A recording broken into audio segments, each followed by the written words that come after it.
Okay, welcome to the July 18th, 2024 Coastal Advisory Committee meeting. I'll call this meeting open, and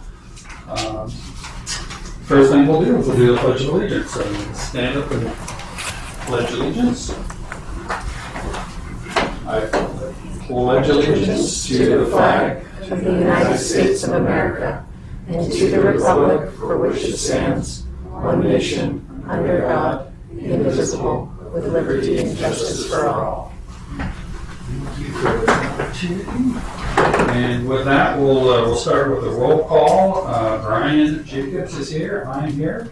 And well, actually, I'm going to start the other way. We'll go with Susan Ambrose. Here. Okay. And we'll go with John Delegowski. Present. Okay. And then we'll go with Matt Schmidt. Present. And then we're going to introduce our two new committee members, which we'll welcome here. And we'll go with, let's see, is that Deke? Deke, guys. Deke Van Noort. That's right. Okay, and present. And we'll go with Richard Harrier. Present? Present. Okay, well, welcome. Okay, our first agenda item is the approval of the May 16th, 2024 meeting minutes. Did we have any comments or revisions to last meeting's meeting minutes? Anybody?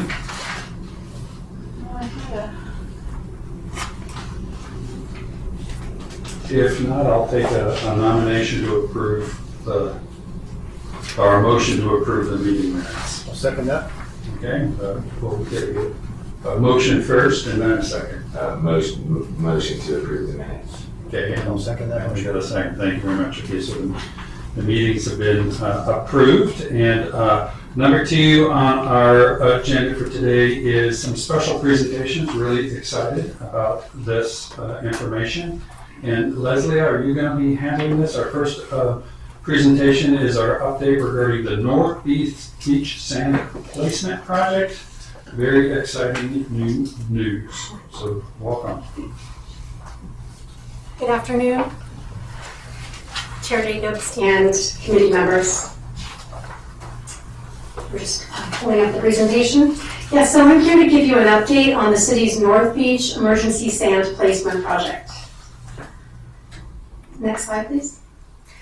This project is needed because there's almost no sand on the beach at North Beach. If you've been there recently, there's a lot of cobble. The beach is in a very scoured, very eroded condition. Some of the existing facilities and structures that are there, such as the concession stand, the playground, the restrooms, the pedestrian path, water fountain, basically all the facilities, including even fire pits, are all being undermined by direct wave attack because of the lack of sand. So this project is intended to remedy these deficiencies by bringing sand into North Beach. So we are proposing to start next week using Super 10 trucks. They're going to be bringing sand from the Santa Ana River, and they'll be delivering sand Monday through Thursday, starting next week, probably Tuesday is what we're looking at right now. Next slide, please. These are some existing photos of the beach. These were taken a week or two ago, and as you can see, there's just really no sand the entire stretch of North Beach. So this project is really needed, and it's being processed as an emergency because the critical infrastructure that's in place that's being directly hit by the waves. Next slide, please. So the footprint that we are proposing to place sand in is about 1,500 linear feet, and it starts just south of what is referred to as the MO2 County Stormwater Outfall Structure at North Beach, at the very north end of North Beach. And it goes all the way south to approximately the DeHay Court staircase to the beach. So it's about 1,500 linear feet. The beach berm could be as wide as, I believe it's 65 to 70 feet, placing primarily above the mean high tide line due to permit restrictions. Next slide, please. Because this is an emergency permit, we are using the original scoop footprint for this site. That was previously permitted by the Coastal Commission and all the permitting agencies, so they were comfortable with us just using the same site. So we're using that. And an important thing about this placement location is that approximately the southern 1/3, about 530 feet, is also located within the OCTA Reinforcement Area 1 and 2, and you'll see that on my next slide. So the sand will not only benefit the city's infrastructure, but it will also directly benefit the railroad. And as we know, the railroad is a DoD designated strategic defense rail corridor. Next slide, please. So this graphic shows in yellow at the very top, this is the North Beach sand placement footprint, what we're talking about right now. The green polygon is the OCTA Reinforcement Area 1 and 2. And the area that I'm showing highlighted with an oval is where there's overlap. So that area of overlap includes our sand placement footprint and the OCTA proposed sand placement footprint. And then just for context, the pink polygon to the further south of the city is the Army Corps of Engineers Federal Beach Sand Nourishment footprint. Next slide, please. We have obtained all of the permits except the county permit, which we're expecting to be issued today. We already checked the box here because we did get a preliminary concurrence from the county last week, and we're just fine-tuning a couple of things. And again, we expect that permit to be issued today, tomorrow at the latest, and that will allow us to start moving the equipment onto the beach. We'll set up a staging area in the North Beach parking lot, the train station parking lot, and then the contractor will utilize the Capistrano Shores community, their private roadway, to access the beach. Next slide, please. Pardon me. So in order to do a project like this, even for an emergency project, there are quite a few steps that we need to complete, and they're briefly listed here. So as I noted, all approvals are being obtained or have been obtained. We are coordinating with the Capistrano Shores residents. They've been very grateful that we're bringing the sand, and they've been very easy to work with. We've conducted grain size analysis, and Chair Jacobs has a bag of sand, and that is from the source site of the Santa Ana River. So I brought that in just so you could all see and touch and get a sense for what we'll be placing on the beach. It's slightly coarser grain size than what is there now, or what has historically been there. And the coarser the sand, the longer it will last. So we're feeling very good about the grain size that we'll be placing on the beach. In addition to grain size testing, we have to do chemistry to make sure there's no contaminants or pollutants in the sand. And we've been working with the county, water district folks, and public works, because the Santa Ana River is a flood control channel. So when they have extra sand that they need to remove, they try to make it available to entities like the city of San Clemente. Also, County Parks is placing sand at Capo Beach. And the county has been a great partner in this. They are cleaning the sand, sorting the sand to make sure that we're putting the right grain size on the beach, and then they're stockpiling it. They're even going to be loading the trucks when we start bringing the trucks to the Santa Ana River next week. So in addition to those testing for the source material, we also conducted a mean high tide line survey, because we need to make sure that we're placing sand above the mean high tide line.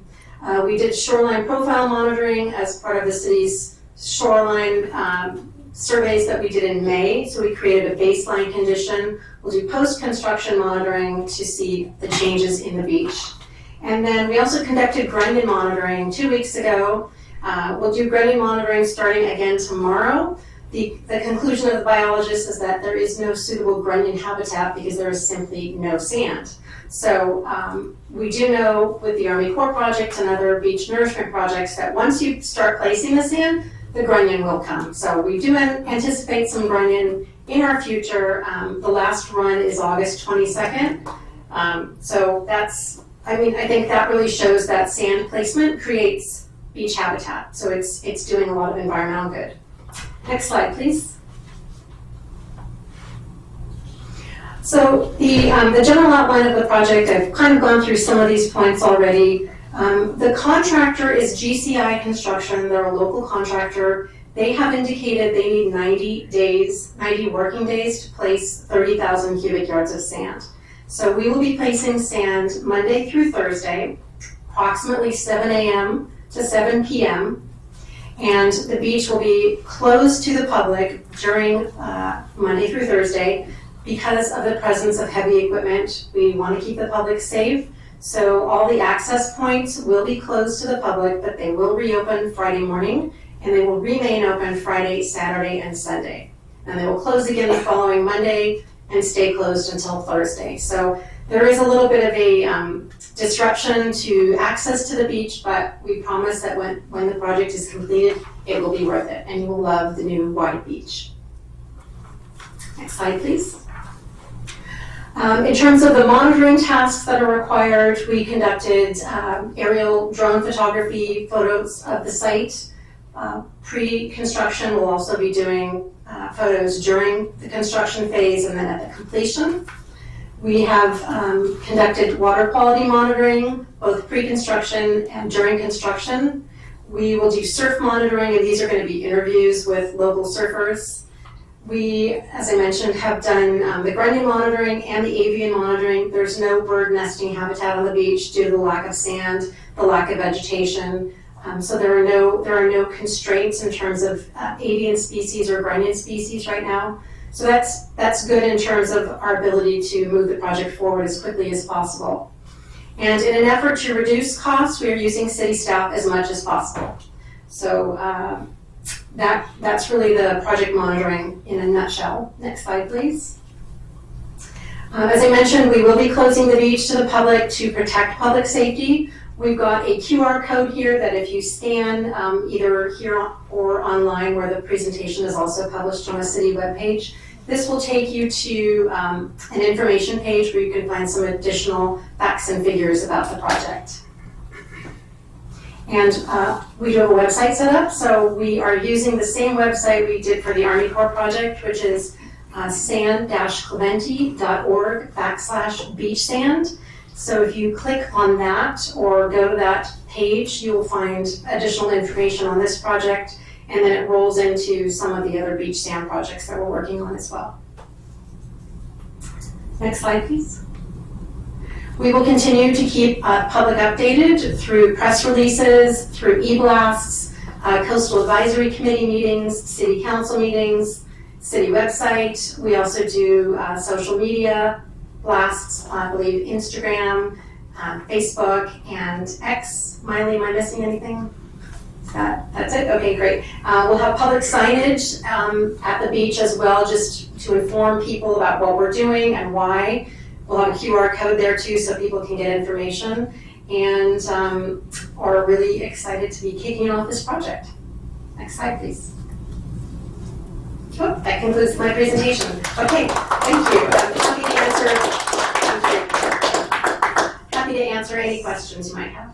I have just a couple questions, and then we can go down the line here. So the sand we're actually getting from the Santa Ana River is coming from which part of the river? I mean, do we know, is it been stockpiled somewhere? Yes, okay. Yes, it's currently stockpiled. If you travel on the 405, and so in Costa Mesa, Fountain Valley area, if you're coming southbound on the 405 and you look to the right at the Santa Ana River, you will see the stockpiles. There's about 10 stockpiles right now.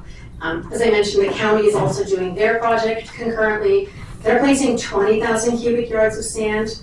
Our plan is to place 30,000 in the city, though we have permits to place up to 50. So we'll see how that goes. But for right now, the plan is 30,000 cubic yards from the Santa Ana River.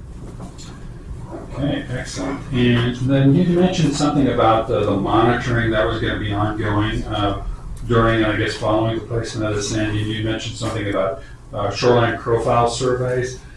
Yes. And, drone monitoring and everything. So how is that actually done, and what are you actually doing? Are we actually measuring the square footage of the new beach from the sand deposition, or something else? So the aerial photos are done by the Marine Safety Department, and they are simply going to be overhead and oblique photographs of the beach at various stages of construction. The shoreline profile transect monitoring is a measurement at 12 locations in our region from the back of the beach out to the depth of closure, which is approximately minus 30 feet, mean low water, approximately.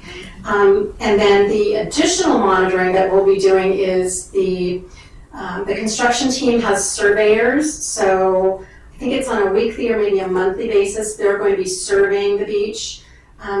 Miley, could you go back to that one slide that showed the cross section? Slide 4, I believe it is.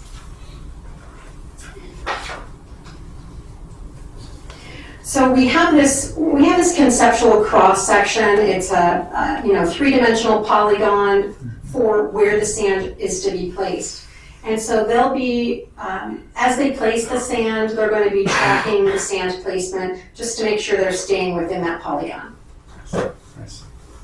So the 12 transects that are used for your, presumably your baseline monitoring, we've got 12 different transects up and down our beaches. There's 12 transects, but that includes all the way up to Doheny and all the way down to Cottons. But there's actually one, as you can see, right in the middle of this slide. That is one of the transects. And then there's additional transects on the north and south of it. Okay. That's those are the only questions that I have. Do you have any questions? Yeah, great to see. I'm really excited to see North Beach hopefully come alive again. You mentioned that a lot of the sand is already stockpiled. Yes. Is it already been graded? So Like sediment gradations? Or screened? Yeah, screened. Yes, maybe, yes, right, it's been screened. So the bag that is being passed around on the dais right now, that's been screened for, I think, 0.5 millimeters size, which is kind of our target. Some is a little bit smaller than that, some is a little bit greater. But the average, I think, is about a 0.5. That's our target sediment grain size envelope that we're working with.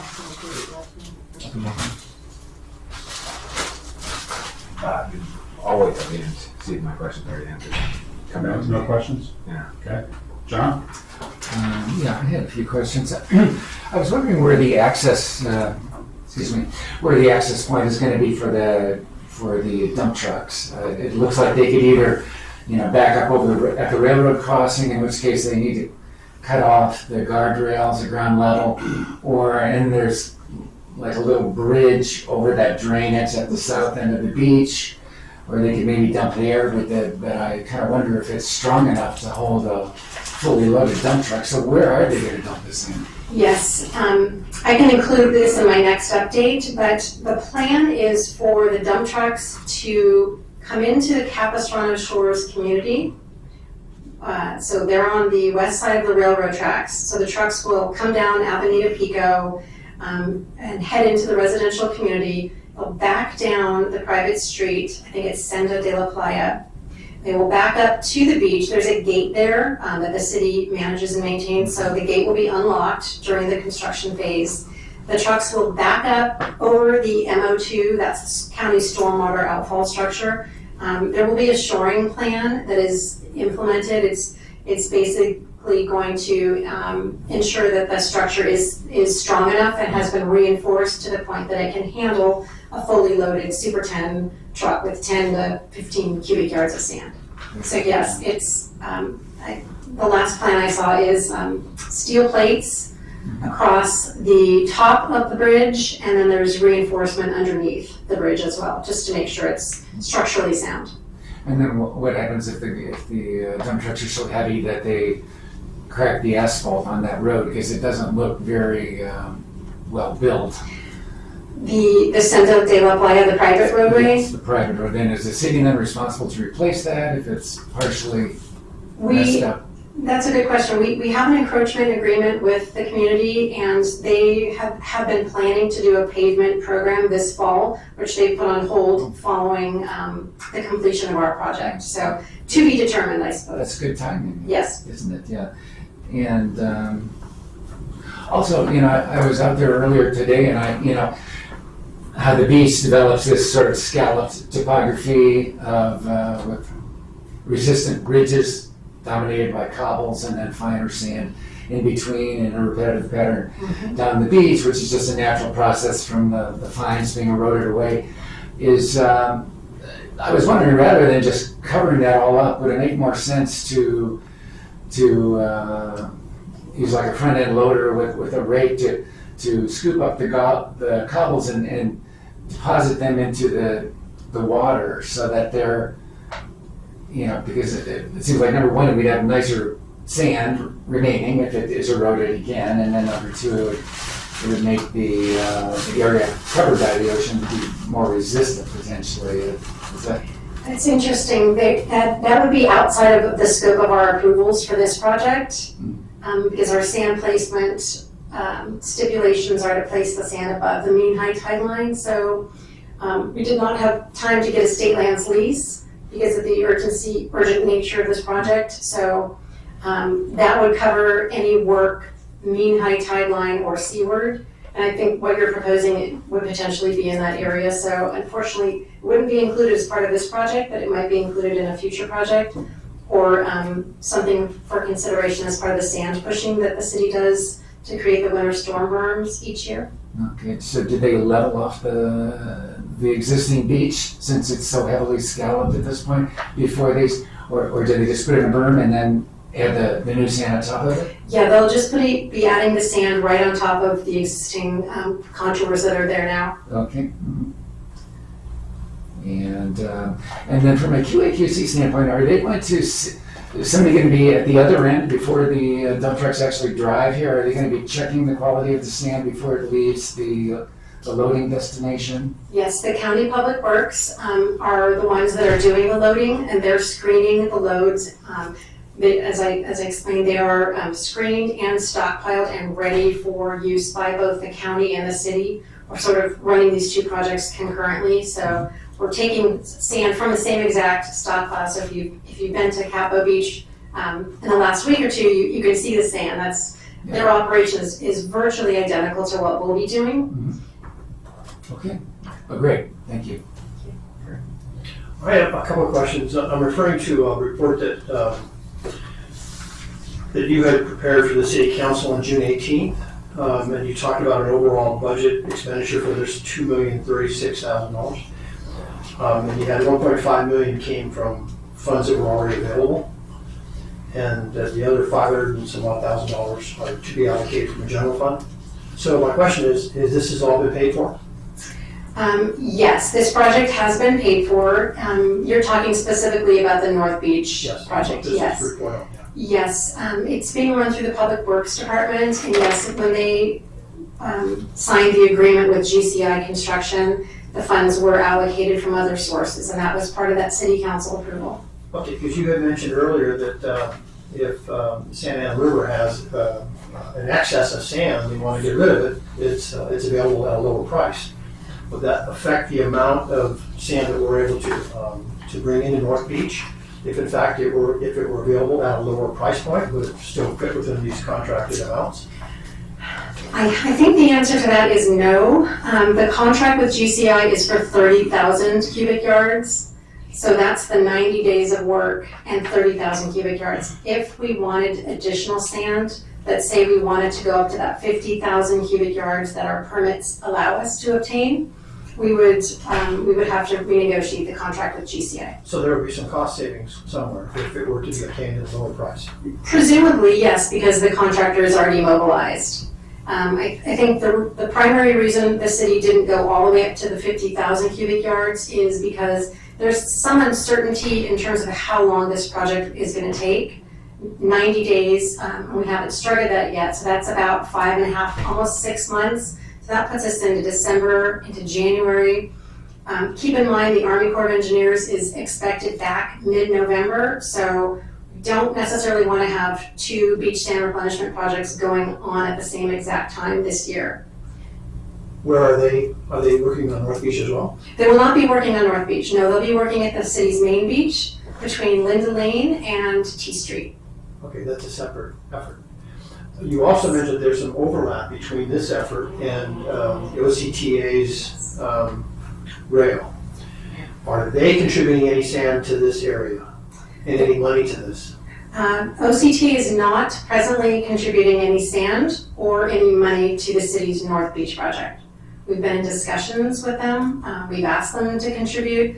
I don't think, I'm not aware that they've contributed anything yet. I know there's ongoing conversation, and their proposed sand placement is, I think, 240,000 to 300,000 cubic yards of sand in that polygon. I had them in that one slide that showed their reinforcement areas 1 and 2 and that area of overlap. At the south end of town, right? There's a second polygon in the south end of town, but there's also a beach-filled template that they're working on in the north part of town.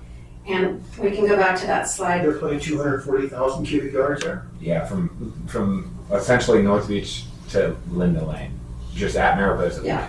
When did they start that project? Could we pull that up?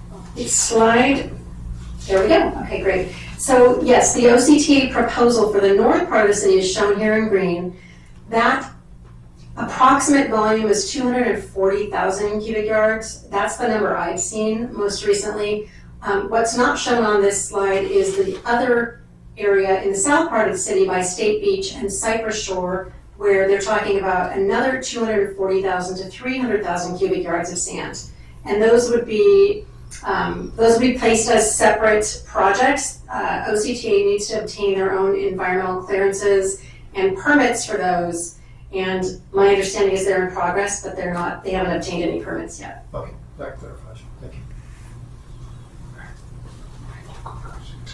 I have a question. On that note of the beaches down by state parks, is the OCTA and the rail still planning to do some kind of wall that would be, I think, a de minimis thing for our beaches if you're approving that? I can't answer that question. I'm just not sure what their current plan is. I've been focused on the sand side of the OCTA proposal, but not the other structure. I know that they've talked about a few different things, including revetment, engineered revetment and unengineered revetment. They've also talked about additional stabilization measures on the landward side of the tracks, like they did at Mariposa Point, similar to what they've done at Cypress Shore. So I know that they've got a whole lot of other things, and maybe you want to have them come and give an update on what they're doing and where they are in their process. I think that's a great idea. Maybe you could facilitate that for us. I'd be happy to reach out, absolutely. Thank you. My pleasure. And then a couple questions. Just a quick clarification question to bring this all. So for these beach replenishment projects, I think last meeting you said we expect about 10 to 20% of that sand to get washed away for any sand replenishment project. So for 50,000, you're looking at 30,000 remaining after the first year or something, right? I think when we were talking about the 20% loss, Yeah. that was in the context of the Army Corps project, where the dredger is retrieving 250,000 cubic yards of sand. Okay. But the expectation is that when they pump the sand onto the beach, that we will potentially have up to a 20% loss, basically through dissipation, fines, things like that, Okay. migrating out of the placement site. Okay. And so just going back to Rick's numbers here. So $2 million, $30,066 a cubic yard. Yes, Okay. that's approximately right. And just one more comment on the sand movement. So we know when we put sand on the beach, we could put it in a perfect rectangle. And we know with 2 high tides a day and swells that sand's gonna move right away. And that's expected, that's built into these designs, and that's called equilibrium profile. So we know the sand will move up coast and down coast. Right now we've got a south swell, so the sand's moving to the north. That will change seasonally. We've got high tides that moves the sand around. So sand is never lost, it's just offshore in winter storm burns and onshore in the summertime. Understood. Thank you. Okay. Thank you very much for your presentation. Thank you. And now I think we have one more special presentation, for which is going to be the Nature-Based Coastal Resiliency and Sand Retention Project Feasibility Study. So if you want to transition to that. Okay. Thank you very much. Hello again. Committee Chair and committee members, it's my pleasure to be here with you again to give you an update on the city's nature-based sand retention feasibility study. This is our community meeting number 3. We embarked upon this project in November of 2022, and we're about halfway through the project.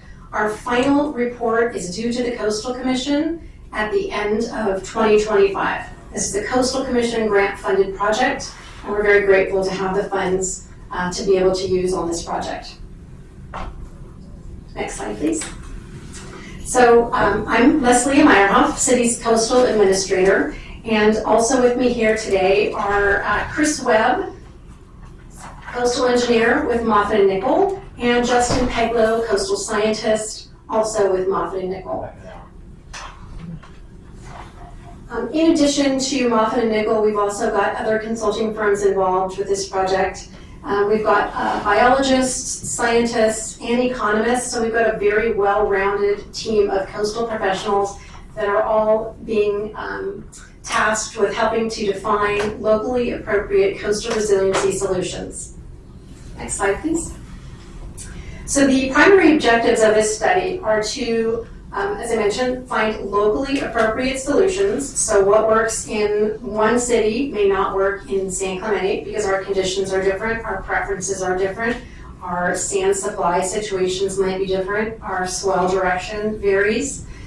So we're looking for community feedback, and that's a very important part of this project is to find out what the community wants and what the community can support and what will perform well here in San Clemente.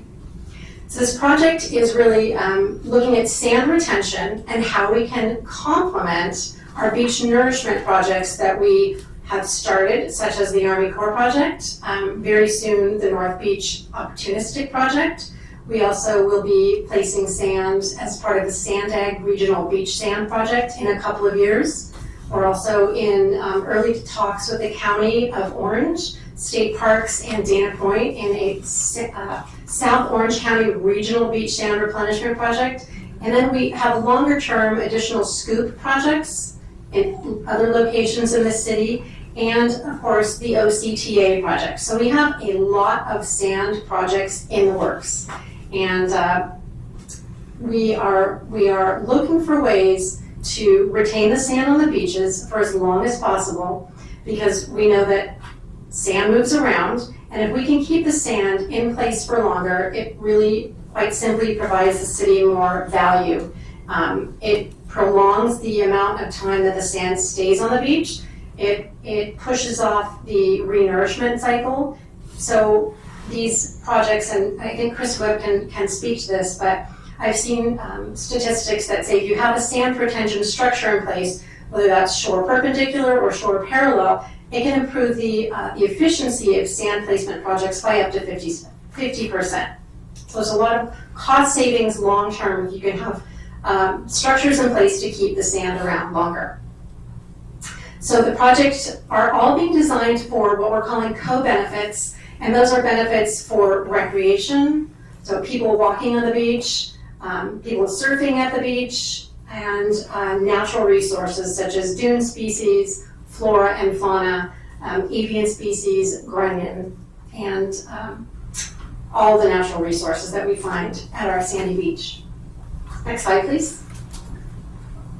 So we're here tonight to share our revised design concepts, and as most of you know, this has been an iterative process where in September of last year, we presented our very first round of design concepts. And we basically rolled those out to the public and said, what do you like? What do you not like? What do we get right? What do we get wrong? And please help us to fine tune these by providing feedback. Well, the community responded very strongly, and we got, I think, more than 100 letters, 150 comment letters. So we reviewed those and we modified the designs, and then in February of this year, we presented round 2 of those designs.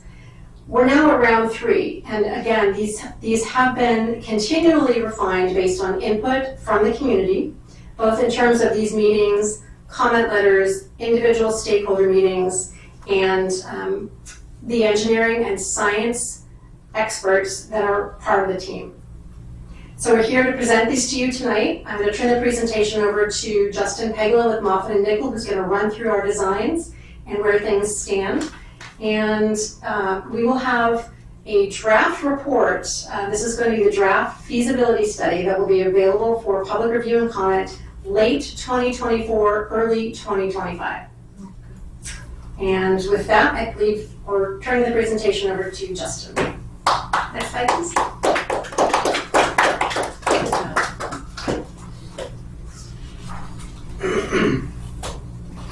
All right, good afternoon, committee chair and committee members. I'm Justin Peglow, coastal scientist with Moffitt and Nickel, and I've been involved with this project from day one. So as Leslie described, we're going to go over the round 3 concepts that we came to after the public feedback process and after numerous revisions. So next slide, please. So starting out, we really wanted to take into account what are we thinking about with these different concept designs. So we have 5 things here, different factors and components that we want to make sure that we're addressing. Number 1 is to have some resilience of the shoreline to erosion, the infrastructure from erosion and storms, that sort of thing for the overall community and have the benefit there. Number 2 is we want to have some type of preservation or enhancement of the recreation resources, so namely surfing or maybe beach volleyball, things like that. But in particular, we know that surfing is important to the city of San Clemente and the culture here, so we want to be really sensitive to that and hopefully enhance those resources if possible. We also want to take into account benefiting the ecology, or at least not negatively impacting the habitats that exist here. Putting something in place that maybe adds a new type of habitat like a dune or a subtidal like rocky system or something like that to improve the habitat quality.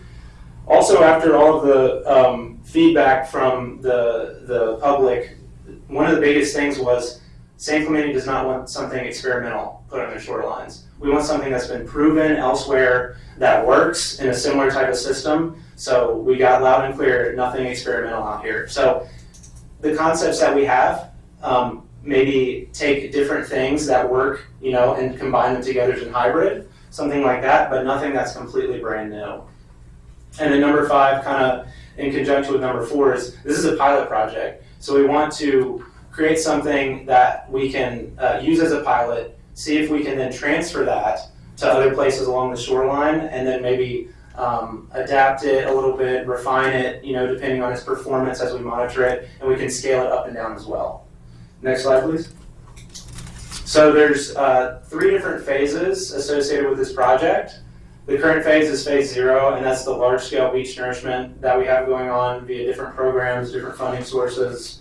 Leslie talked a lot about that, so I don't need to go too in-depth on that aspect, but this is something that we're starting with now. It's finally in place after a long time. We got sand on the beaches with the Army Corps project. We have this North Beach project, and now we're looking at these other regional and local efforts. So that's the most important part, is getting that sand on the beach. And then what we're talking about mostly tonight is phase 1, and those are the sand retention structures or strategies with these different concept designs to help keep that sand there. Phase 2, and that's, it could be sooner, but probably beyond, once we have wide shorelines, like big enough, that support recreation, that support providing resilience to storms and that sort of thing. We could put sand reservoirs in the form of living shorelines that could also act as a habitat as well for shorebirds, for dune vegetation species, and numerous other species, but also provide more protection from storm events and erosion. Next slide, please. So Leslie talked a lot about this already earlier in the presentation, but these are just some of the efforts that are going on in 2024. And this is that phase 0, and it's really nice to see that this is kicked off in a big way, that once we brought all this attention to needing sand, we have a lot of things in the works right now. So there's the Army Corps project, the Sand Ag project, the OCTA, we'll see what happens with that. We have the SCOOP going on soon. And then another thing to mention is that the 20,000 cubic yards being placed at Capo Beach from Orange County Parks, that, it may push north because it's being placed now, but depending on the swells, it could stay in the system and come back down to San Clemente. So anything really in Capistrano Bight is helpful. Next slide, please. So we have a printout of this over on the easel as well, but these are the phase 0, so the current project locations for that nourishment that's taking place. This is not everything, but this is some of the footprints that we have. So you can see the Army Corps project in brown in the middle of the city. And then the sort of fuchsia color up north, that's the North Beach that Leslie was talking about, that's hopefully going to kick off very soon here. And then the OCTA, there's that South End project as well that came up. And then there's the one up at Mariposa. So these are just the footprints for what's going on right now with phase 0. Next slide, please. What we came up with is that over the next 50 years, to maintain a 250-foot wide beach or establish that across the entire city, we're going to need about 7 million cubic yards of sand. That sounds like a pretty big number. I mean, it is a big number. But when you chunk it down and break it down to yearly, that's a goal of about 140 to 150,000 cubic yards of sand per year over the next 50 years. If you look at the Army Corps project, what's been placed now, and then with the scoop that's coming up at North Beach, that already meets that. So, and then we're getting potentially more sand from the Army Corps project as well this fall. And then we have all these other projects. So if you look at it kind of on that scale versus like we need 7 million cubic yards now, then it's a lot more approachable, and we could take these smaller programs and put them together and hopefully reach those goals. So that's one of the main initiatives. Next slide, please. This is just a overall view of the shoreline aerial image, and in the white outline there, this is Capistrano Bight. Obviously, you guys are familiar with this. And the reason for this slide, though, is to show that at the north end, you can see where it says Dana Point. That's the Dana Point Headland and Harbor. And then down kind of near the south at the end of that circle, that is the San Mateo Point, sort of quote-unquote headland. So the Capistrano Bight in San Clemente itself, it's in a good position already naturally in that it forms this embayment. So if sand is placed here, and we can have some retention structures, it already has the properties to be able to hold, the potential to be able to hold some sand more than just a straight coastline. And the fact that it's bidirectional kind of does the same thing. It can push sand up and down along the coastline seasonally and kind of year after year. And then in the inset down there in the bottom left, that just shows that at San Mateo Point where that river is, kind of at the bottom right of the image, there's an inflection point where it seems like once sand kind of goes around the end of the city at Cotton's Point, it's less likely it's going to come back around. But if it's on the other side, it's probably going to stay up in the city. So the point is that once it goes around there, it's harder to get it back. So we want to make sure that we keep it within this bight. Next slide, please. More on the conditions of San Clemente. Leslie mentioned that sand moves in both north and south directions depending on swell and season. Right now it's south swell season, so you got a lot of that probably pushing northward. And because of that bidirectionality, it's a known principle in coastal engineering that shore perpendicular structures don't work quite as well like groins when you have a very strong bidirectionality in the littoral transport. On either side, it's better if you have a majority in one direction or the other. And so what we propose here are shore parallel structures that sit offshore, and they allow for sand to pass in there behind them or in the lee of them, like closer to the beach. That way you're not starving, an adjacent beach of sand supply, where you can see groins can do that sometimes. And they're not as effective with bidirectional transport. In addition to that, we'd like to be able to go back to our original goals and enhance the recreation potential. So we'd like to maybe consider something that has surfable edges or makes a new surf spot while also providing all those other benefits that we're looking for in retaining sand and providing resiliency of the shoreline. Next slide, please. So getting into the meat of this, phase 1, this is the sand retention structures. Also important to consider that all these structures are associated with putting a pre-fill on the beach of what we would expect the shoreline to look like after it reaches equilibrium. So you have the structure, then you have a pretty large amount of sand nourishment. So these kind of go hand in hand. But we like to get the leg up on it and go ahead and establish that, and that's typical in these type of structures as well. So we're looking at putting these breakwater systems at the north end and the south end. Again, at those 2 points where they kind of would leave more the city shoreline, especially, thinking about the south end when it scoops around. Luckily, Cotton's Point exists there, so there's probably some retention type of capabilities that has. And so we're thinking doing something that will interrupt that flow with these breakwaters, or reefs will do something similar.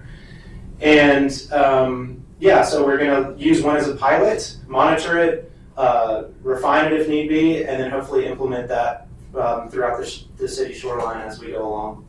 Next slide. This is a surf map of the city. This is just all the primary surf spots. It's not all the spots. I know there's some secret spots that are probably missing from this, but the point is to show there's a lot of surf spots in San Clemente. And this is arguably our number one recreational, one of our biggest draws to the shore for a lot of surfers all over the world. So there's 19 spots here. What we do is we put them on a map, and we wanted to make sure that the structures that you see, kind of the more obscure looking, looks like a dog bone kind of on either side of the city. Those are two of our proposed projects, and there's one just north of that in front of Capistrano Shores, that they're not impacting any high quality surf resources. So like Cotton's Point, T Street, Mariposa Point, those are all reefs that we want to make sure we stay away from, not only because of the surf resource, but because they offer ecological and habitat benefits as well, so we don't want to impact that. So we're trying to place them in areas that would be best so they don't impact the surf. Next slide, please.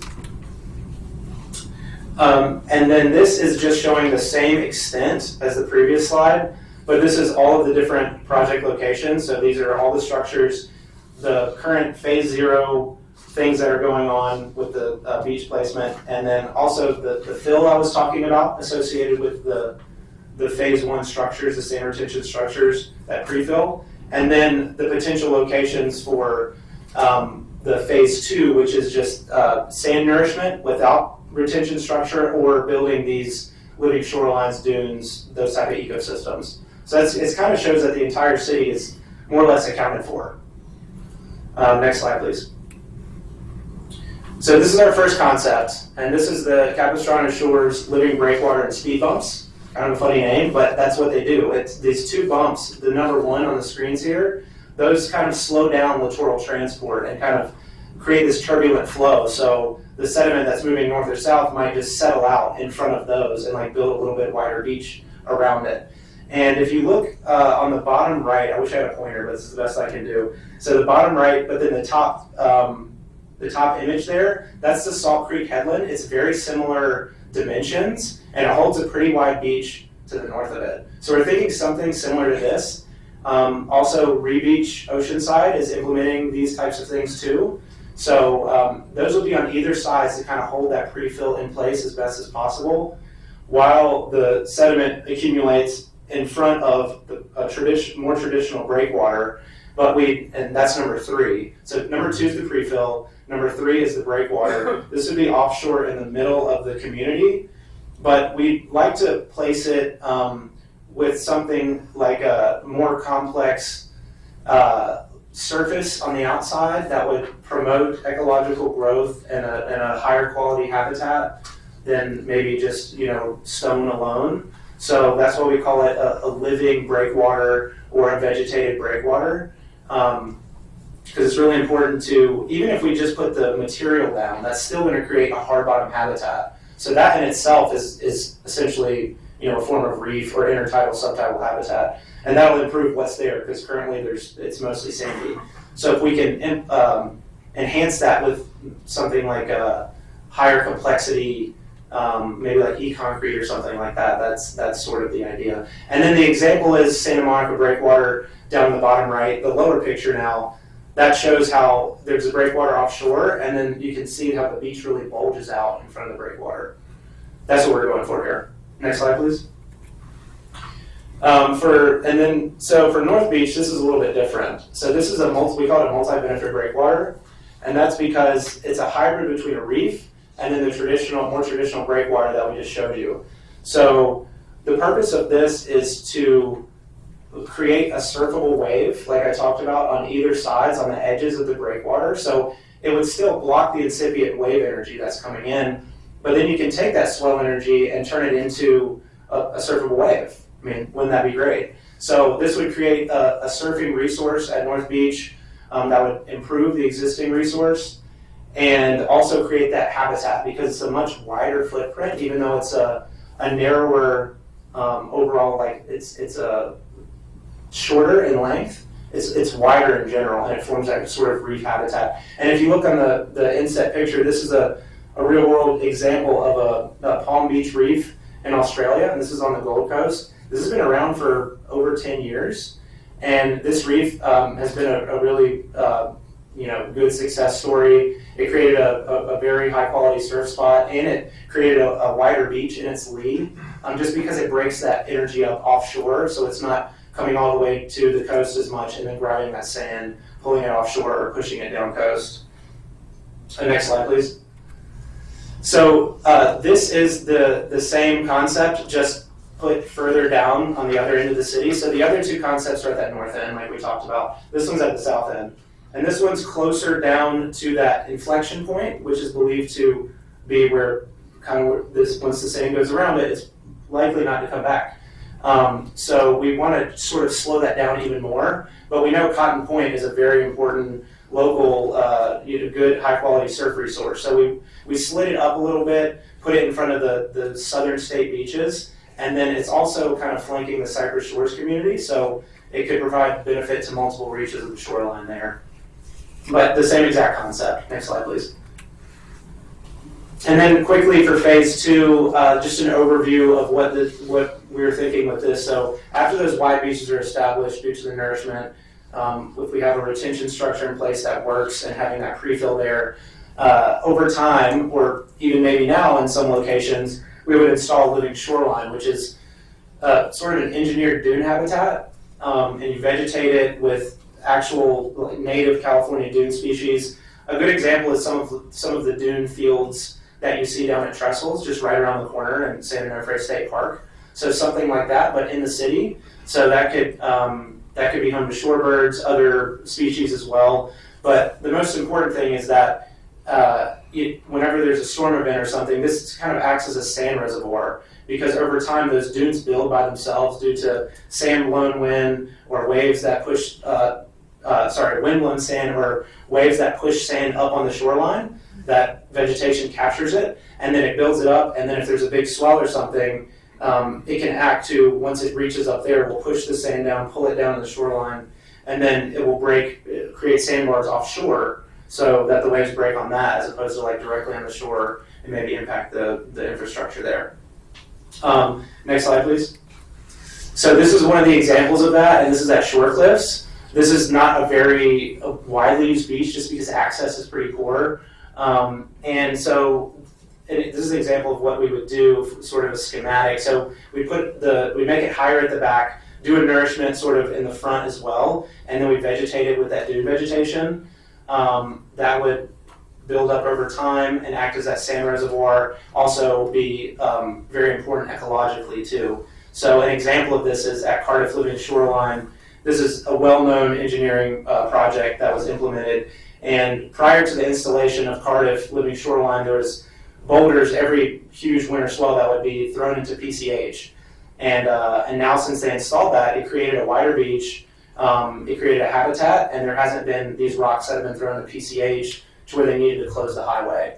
So we think something like this over time could be good as kind of like your final phase with this. Next slide, please. Could you point out that that's near Pochi is in that area? That's where you go, right? Yeah. So Pochi Beach is the city limit is that yellow line. So pretty much right along Shore Cliffs is quote unquote Pochi, but then north of that is Dana Point, Capistrano Beach. So this would be Shore Cliffs or Pochi Beach, more or less the same. Okay, thank you. And then just to wrap up here, the timing on the phases, I know this is a big question. So with phase 0, this was initiated now, and it's ongoing in perpetuity. That's what we hope for, that's what we plan for. We need to get that sand, put it on the beach, and continue to find more and more sand so we can meet that 7 million cubic yards in 50 years and keep a wide sandy beach for the city.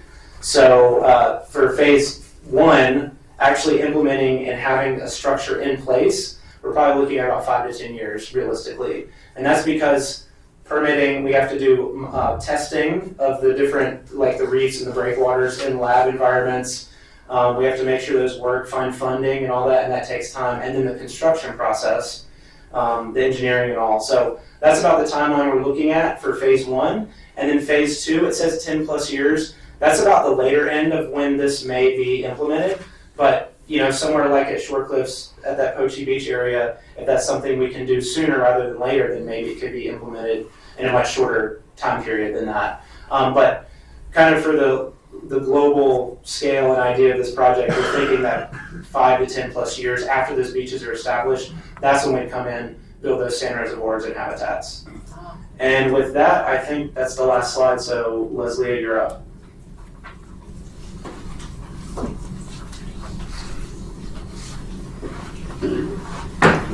Okay, so you've seen our latest design concepts, and now we would like to know what you think about them. We'd like to hear from the committee. We'd love to hear from the public. We will take to heart the constructive criticisms and feedback that you provide us, because we think it will make for a more viable project in the long term. We have posters, full-size posters in the back of the room. Well, not full-size, large-size posters in the back of the room. We have those before the meeting started. They'll be up for the duration of the meeting, so please take a look at those if you would like. And again, did we get the locations right? Did we get the design concepts right?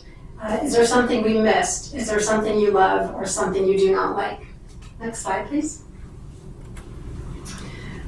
We are preparing a memo that will also be published probably early August. These designs and the memo will be available for review and comment on the city website at this QR code.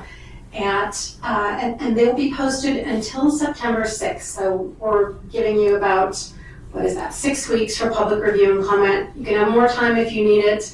We're always happy to accommodate requests for more time if it's necessary. And again, the draft feasibility study will be the larger report that contains preliminary recommendations for structures, for locations, additional design details, cross-sections, additional information on the design concepts, and then a path forward for environmental review and compliance and permitting. And that'll be available at the end of this year or early 2025. I think the next slide is, this is our website. You can join the project mailing list if you haven't already, lcp@san-clemente.org. We've got the QR code, which you saw on the previous slide, and then today's PowerPoint presentations, including these designs, are available at the city website, www.san-clemente.org/LCP. And that concludes our presentation, and we are here to answer any questions you might have. And we appreciate your time today. Thank you very much. Thank you very much, Leslie. Thank you very much. So we'll start off with some questions here, and then we've got public comment period available. But I just wanted to ask, when we're talking about these phases, phase 0, 1, 2, 0, 1, and 2. So phase 0, we're talking about, we're essentially in phase 0 right now, right? Yes, correct. And we're getting sand sources from a variety of locations and plants, which is what you were spearheading much of, Leslie.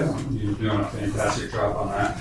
And then we're talking about phase 1 as being the structures, essentially the structures portion of it, Yes. where we're talking about doing a lot of these structures that are currently out for public comment. So I just want to make sure that I'm clear and everybody else sure that, really the success of this program to try and bring, beaches back to San Clemente that has a little bit more resiliency that's going to help, our economy, that's going to help,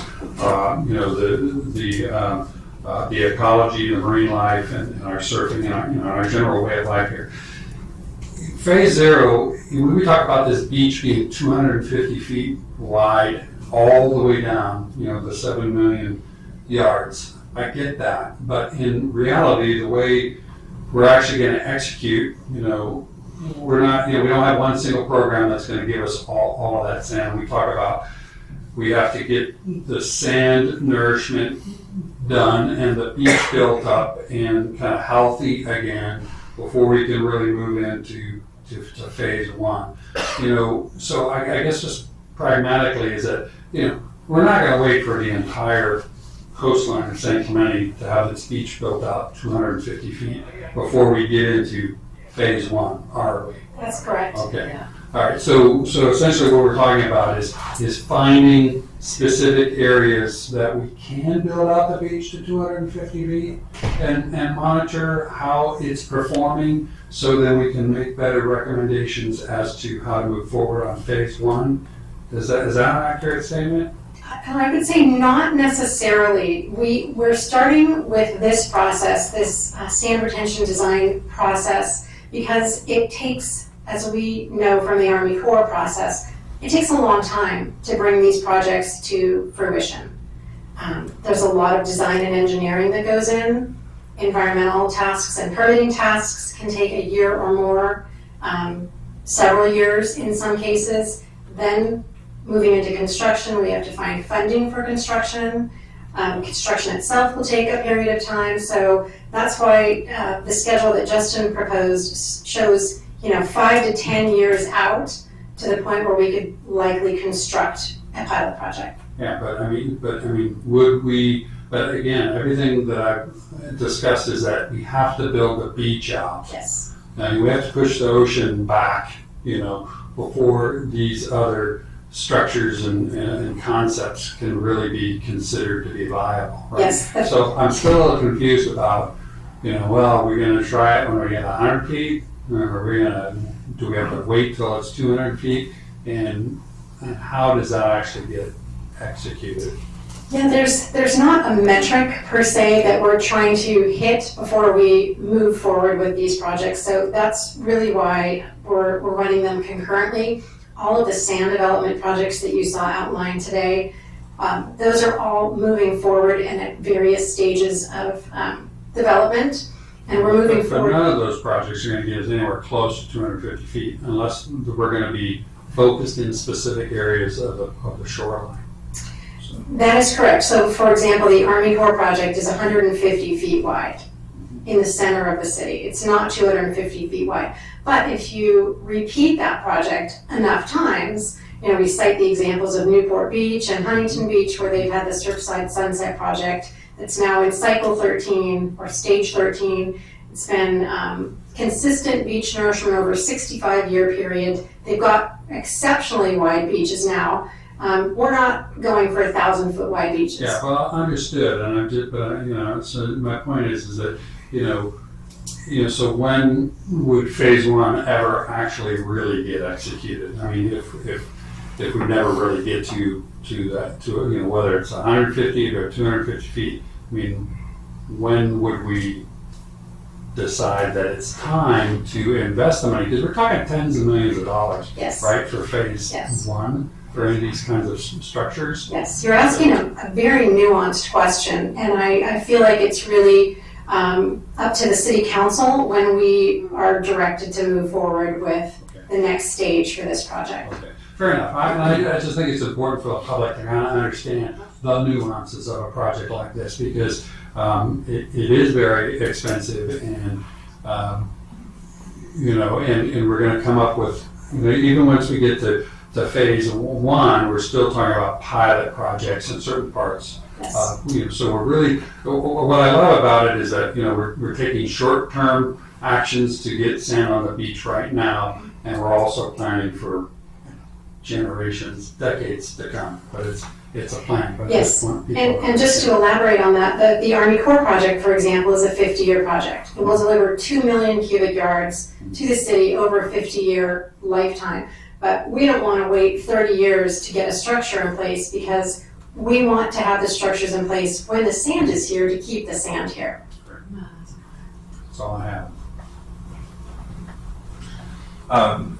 Going back to the 250 foot wide beach, I think you just mentioned that so it sounded like the current project has extended to 150, so is that a reasonable reference point, like right around the pier there, we're currently at 150? That was the design template, the construction template. And I think Chris Webb could probably elaborate on why we designed for a 250 foot wide beach, what that's meant to accomplish. So Chris, would you like to step in? Hi, Mr. Chair, committee members. I'm Chris Webb with Moffett Nickel. Thanks for asking the question. This is a good one. So let me step back to the chair's question first, and then it bears on Mr. Van Noort's question. The 250 foot wide guideline is what was calculated in the past by a coastal engineer that worked with us in Orange County that indicated that it would withstand the conditions of a 100-year winter storm wave event combined with an extreme tide. So it's like the worst case condition, you'll still have some beach left and there's not water pounding up against infrastructure. So it provides a complete buffer. It might be lost or at least narrowed significantly, but it would still have some beach there. So we're trying to get to that point. It's a similar guideline to what was used down in San Diego County by Sandag. They used the same number provided by the same person, so we're kind of mimicking what they've done down there. And so, like they did, what we did was we took your length of shoreline, understanding your beach width now, and what it would take to make it approximately 250 feet wide. What's the volume of sand from one end to the other that would make that happen? And the rough number is 7 million cubic yards. It just gives you an idea of what's the magnitude of your need. Sandag's need is 30 million cubic yards to make that happen. Okay, so that's their need, but yours is smaller because you're shorter. So what we're trying to get to, Mr. Chair, is a width of 250 feet at the end of it all.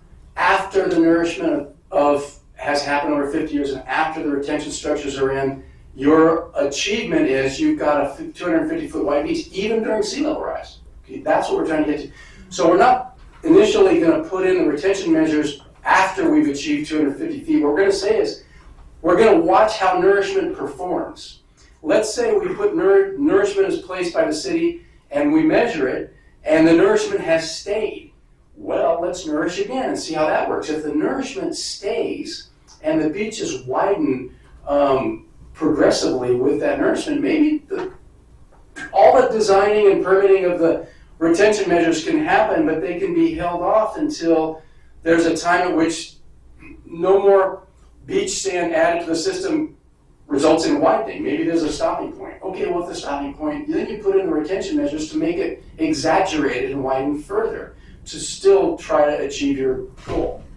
So the 250 feet, Mr. Van Noort, is basically to provide sufficient protection for an extreme storm wave event combined with a high tide. That, I think, was your question, is where did that come from?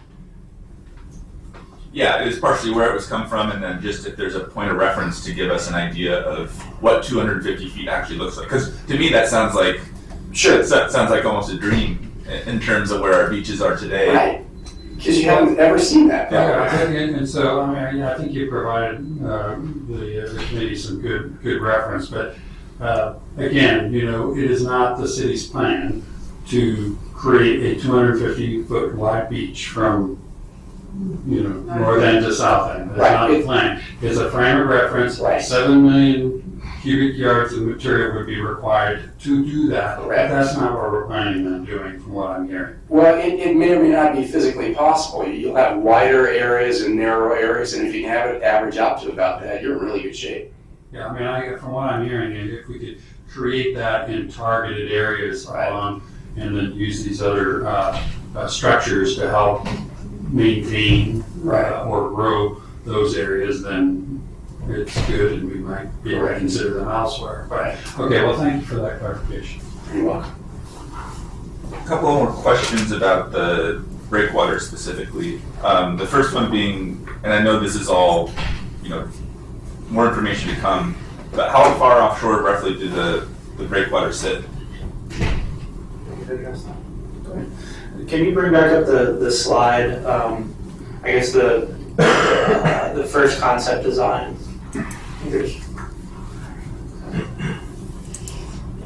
So traditionally, there's a calculation that it should be about whatever the length of it is. It needs to be about 1 to 1.5 times offshore of that length. So this one, and these are very high level, not absolute. This is more for conceptual and kind of something we target, but when these are refined, they may be a lot different size-wise. This is just general what we're thinking up front. So just keep that in mind too. This is about 2,000 feet long. So we have it positioned in about between 10 and 20 feet depth of water. And what that equates to from the shoreline is, again, about 3,000 feet offshore. So if you go to the other concept, just go one more slide up. This one's a bit closer because it's a lot, it's not as long. And the reason is, if you have a longer structure like that and you put it closer to shore, it eventually forms a tombolo, which is a connection of the sand to the structure itself. And then you're looking at kind of more of a shore, perpendicular kind of thing. And then there's some issues that you could run into with sand passing by and that kind of stuff, or like maybe one side being starred versus the other. So we want to stay away from that. And this is just to make that big, nice bulge in the beach, kind of like you see, if you go back one more slide, to that Santa Monica breakwater. Great, that's helpful. And then you mentioned that these are underwater. How far below the surface are they? Like, are you see them at low tide, or are they hidden all the time? The way we have it proposed right now, they're different. So this one is going to be submerged. This one at Capistrano Shores, the system, it would be about 0 feet in ABD 88. So the tides get as low as almost -2. So for the majority of time, especially if there's swell, because it seems like there's always swell in San Clemente, it's probably mostly going to be underwater, unless it's a very, very low spring tide. And then if you go to the next slide, thank you. This one, we're proposing for it to be submerged where the reef is, like you see for the Palm Beach Reef. That allows for that bathymetry for the waves to break around it. But then the actual top piece, might be a little hard to see, is +10. So that'll be emergent. So it would be emergent at pretty much all tides. But that would do a better job at breaking up the wave energy and preventing it from reaching the beach, too. Yeah, I always found this figure a little confusing because it looks like an absolutely humongous structure sticking out of water. And I can't really see what portion would be exposed. But you're saying that entire figure is not. No, you can see some lines in the middle of it, barely. We can change this too to make it more obvious. We've worked with this a bunch. But yeah, it's just that middle piece, and it's about, I believe it's about 100 feet wide. So from like inshore to offshore, and it's kind of a strip that goes like that.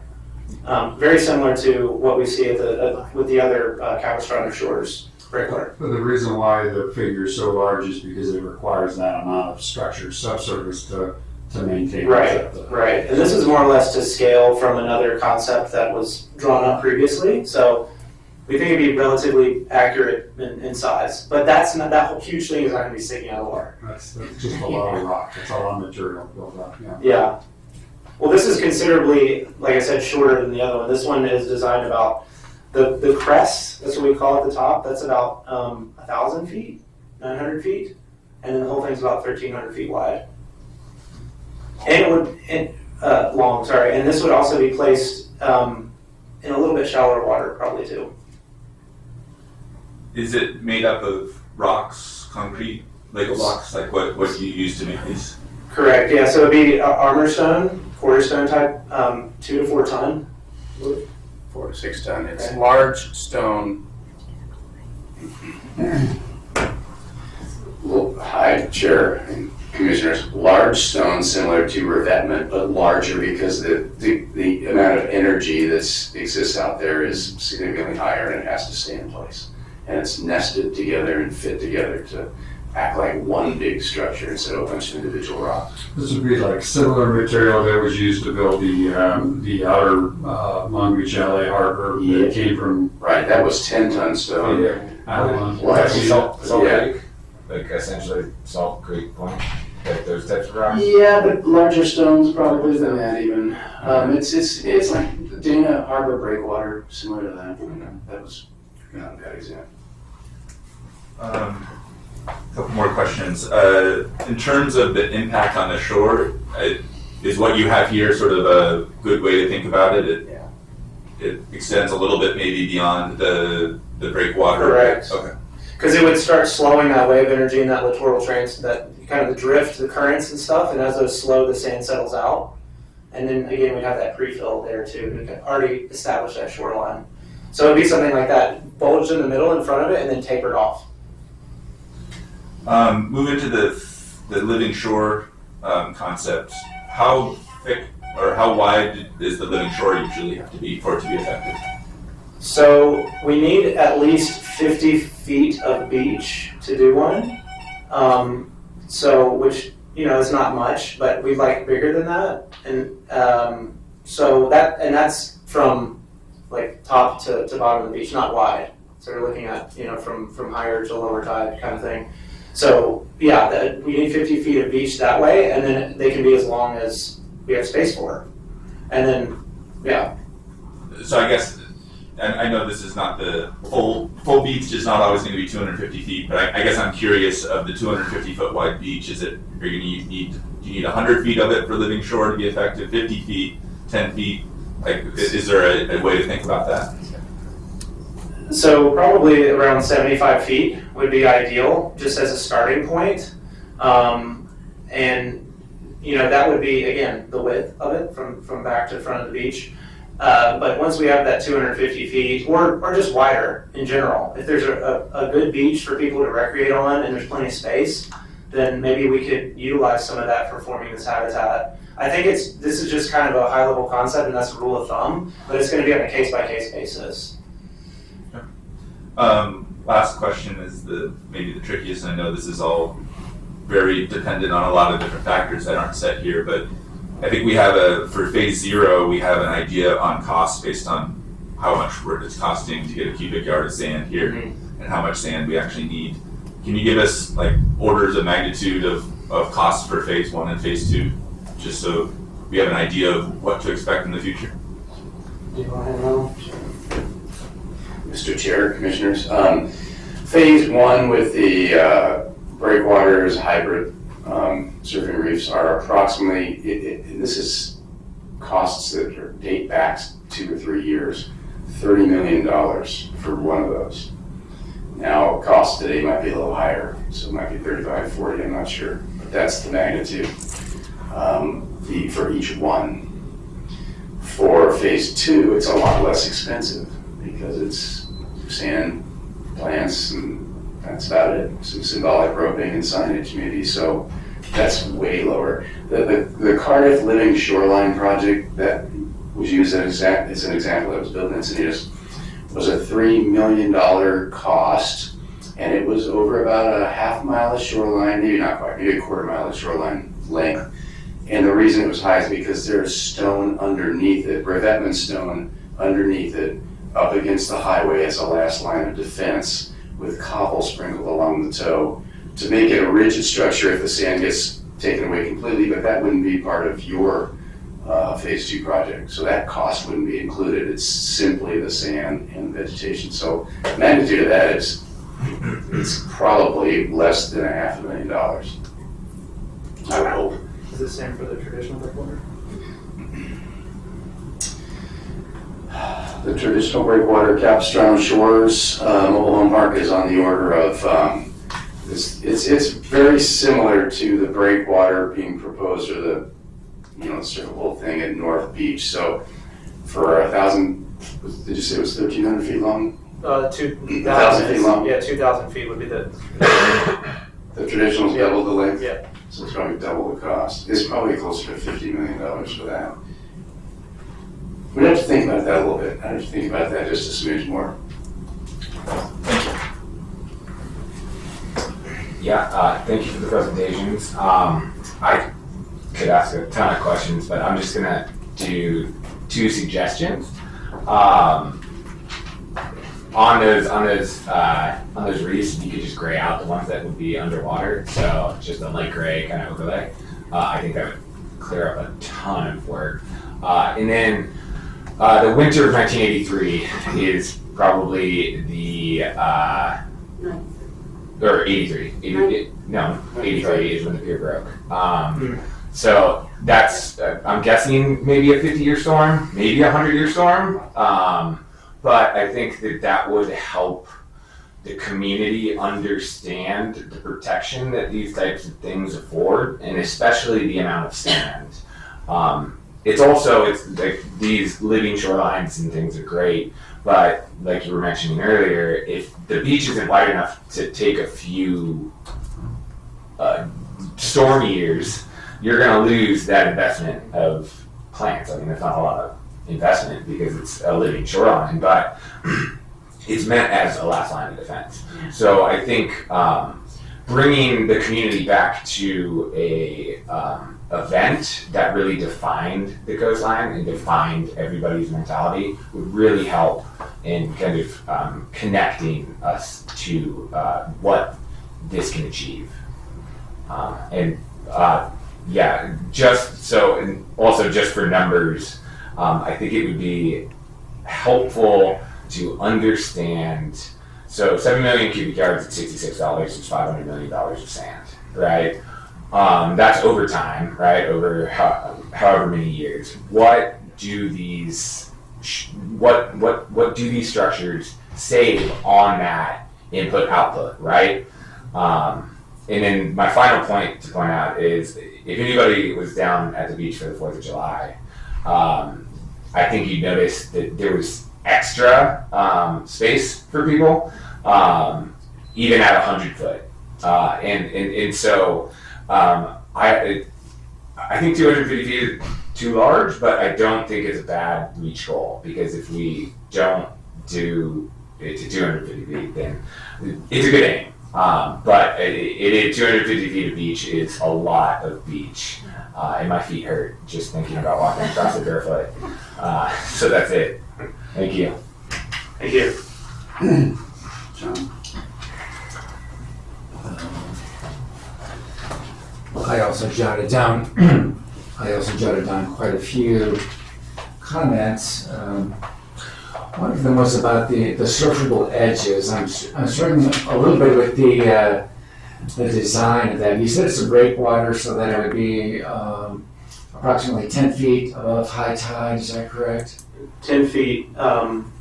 It would be at plus 10, so it depends on the tide. At like a 6 foot tide, then it would be 4 feet above that. So that would be like a 6 foot tide would be a spring tide ish. Yeah. So that's 10 feet above mean tide, or Just of mean ocean level. Or? not mean sea level, but that's just an elevation datum, and our tides range from about -2 to plus 6.5, 7. Yeah. So if you think it's at plus 10 elevation, then at the highest tide it would be 2 or 3 feet above that, exposed. Oh, At the lowest tide it would be 12 feet exposed. okay, so at the very highest tide, it's not going to be visible. Essentially, it's going to disappear underwater, which is a good thing. It would still be exposed. Yeah, It's still a couple feet, 2 to 3 feet would be exposed. Oh, I see. Yeah. Okay, because I've been to the South Pacific a couple of times, and if you see these tropical islands, they have a fringing reef. Well, it's never more than 1 or 2 feet above sea level, even at low tide, and most of the time it's not even visible. But the heavy surface breaking, much heavier than we'll get here. Yet the lagoon is very quiescent. There's no waves in there at all on the shoreline, so they don't have a problem with sand loss. So wouldn't that be a more a better design to have it be no higher than needed? I mean, for one thing, it's not very nice to look at, and I don't know if you're hoping to get 100% of the wave energy. It seems like some of the waves will break over these structures and then maybe reform otherwise. It just doesn't seem like we need to hold back 100% of the wave energy. Am I wrong in that regard?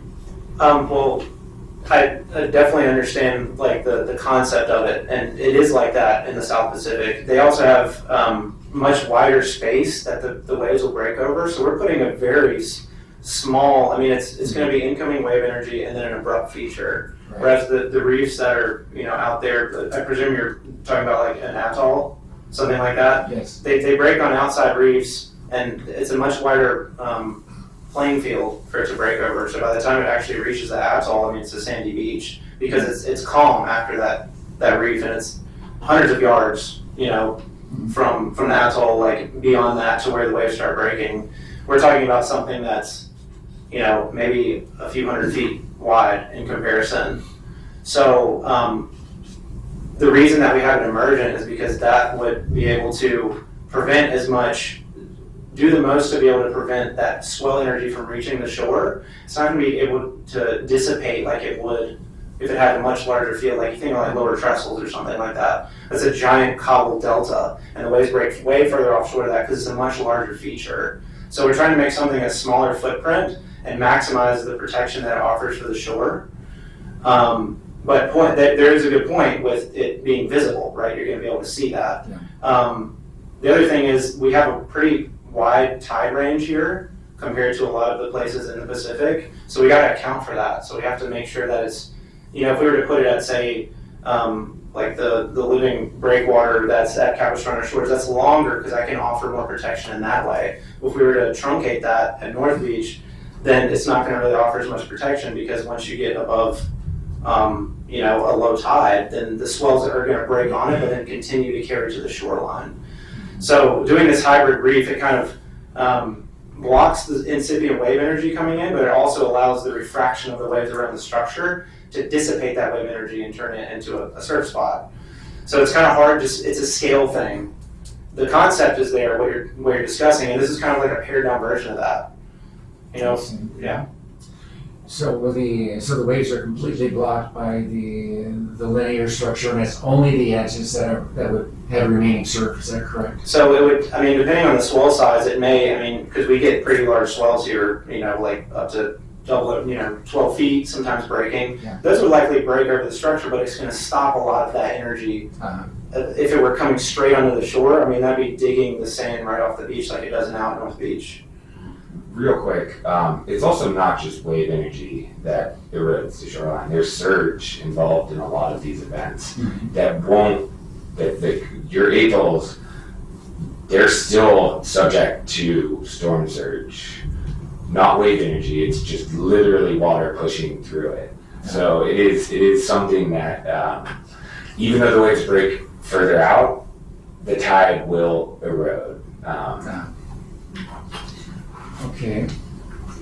And I was wondering, you gave the example of Salt Creek, and they showed a headland there, and which has, you know, both benefits to the surfers and it helps contain the sand. I was wondering if that was a natural feature that existed, or whether that was something that was engineered and installed specifically for that purpose. That's an engineered headland at the south end there. There's some natural, I think there's some natural rock formations off there as well, but there's a lifeguard kind of station or like a storage building or something on top of that. Pretty sure that is constructed for that purpose, for driving around.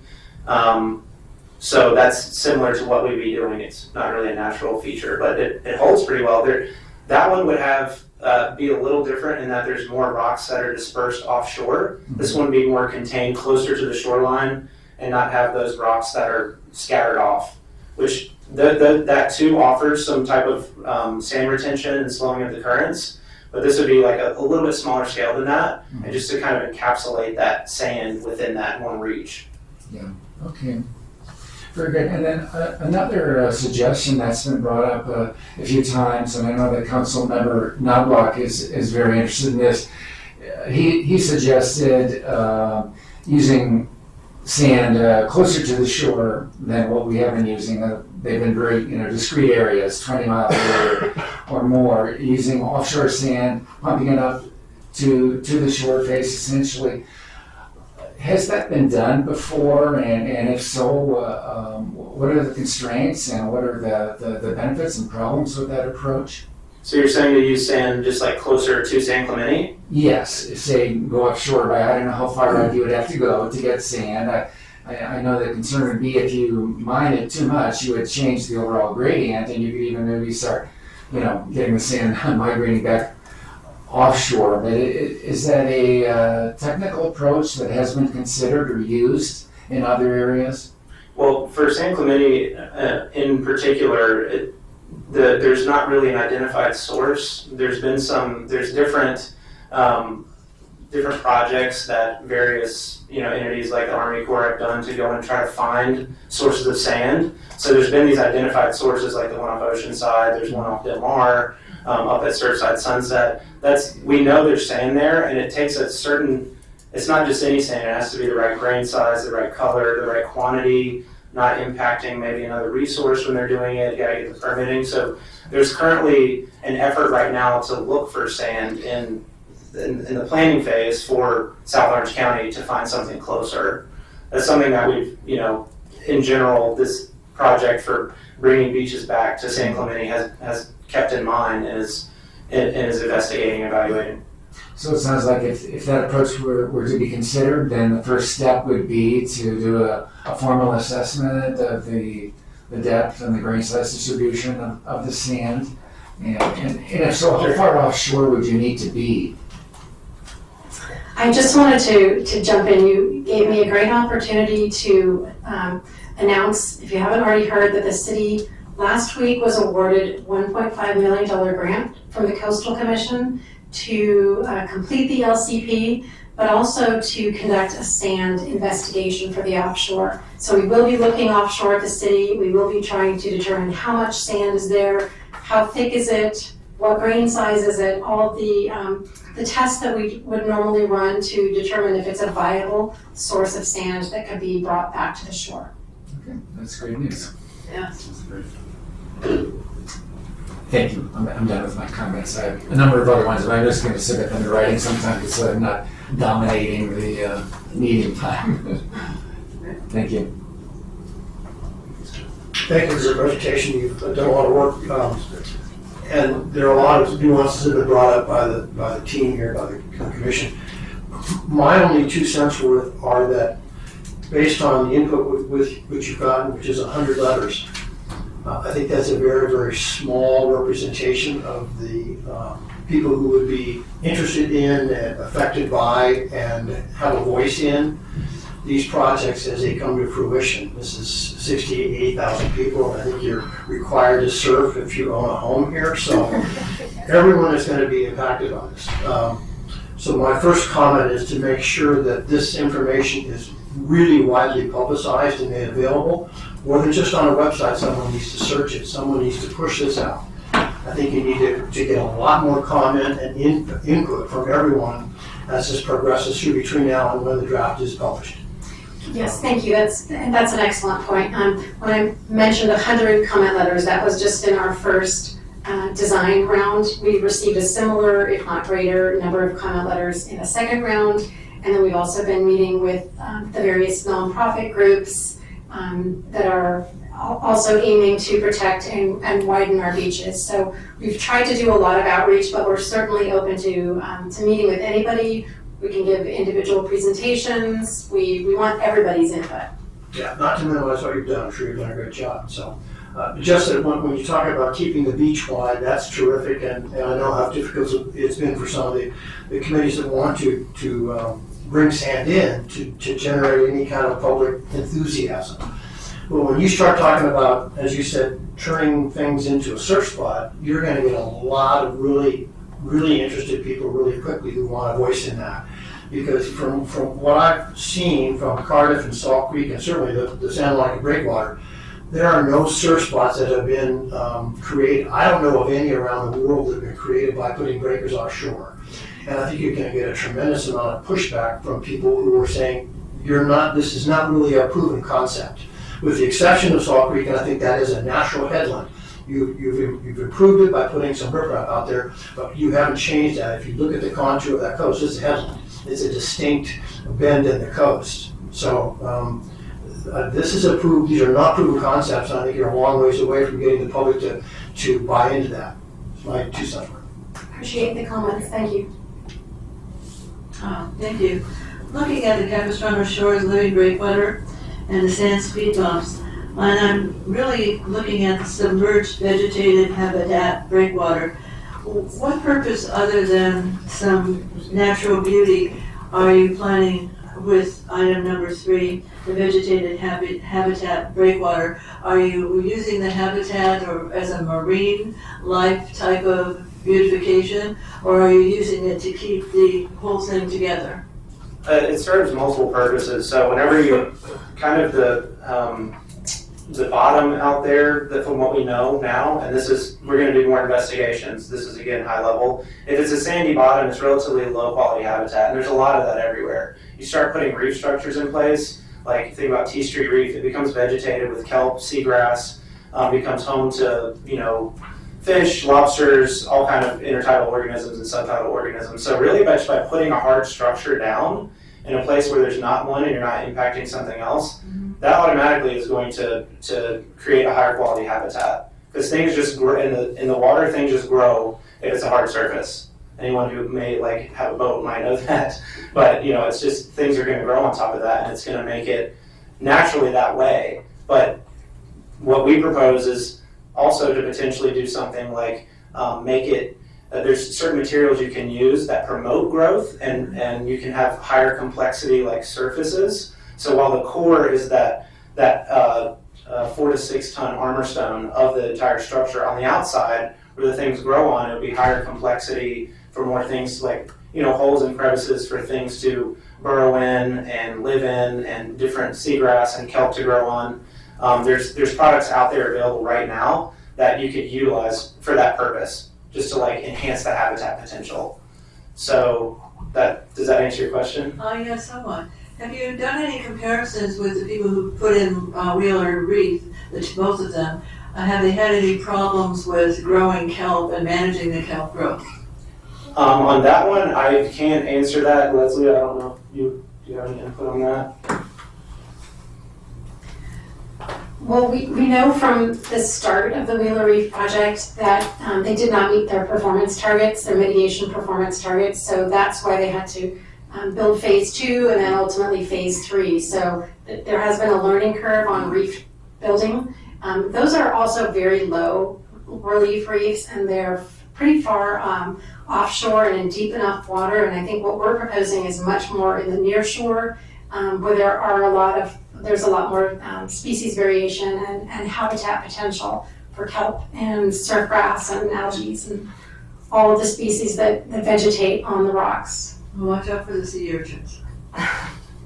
Thank you. One last question. Was it William and Moffett? Is that the engineer? Moffett and Nickel. Moffett and Nickel, Yeah. sorry. Did y'all do that Topanga surf study too, or the engineering behind that?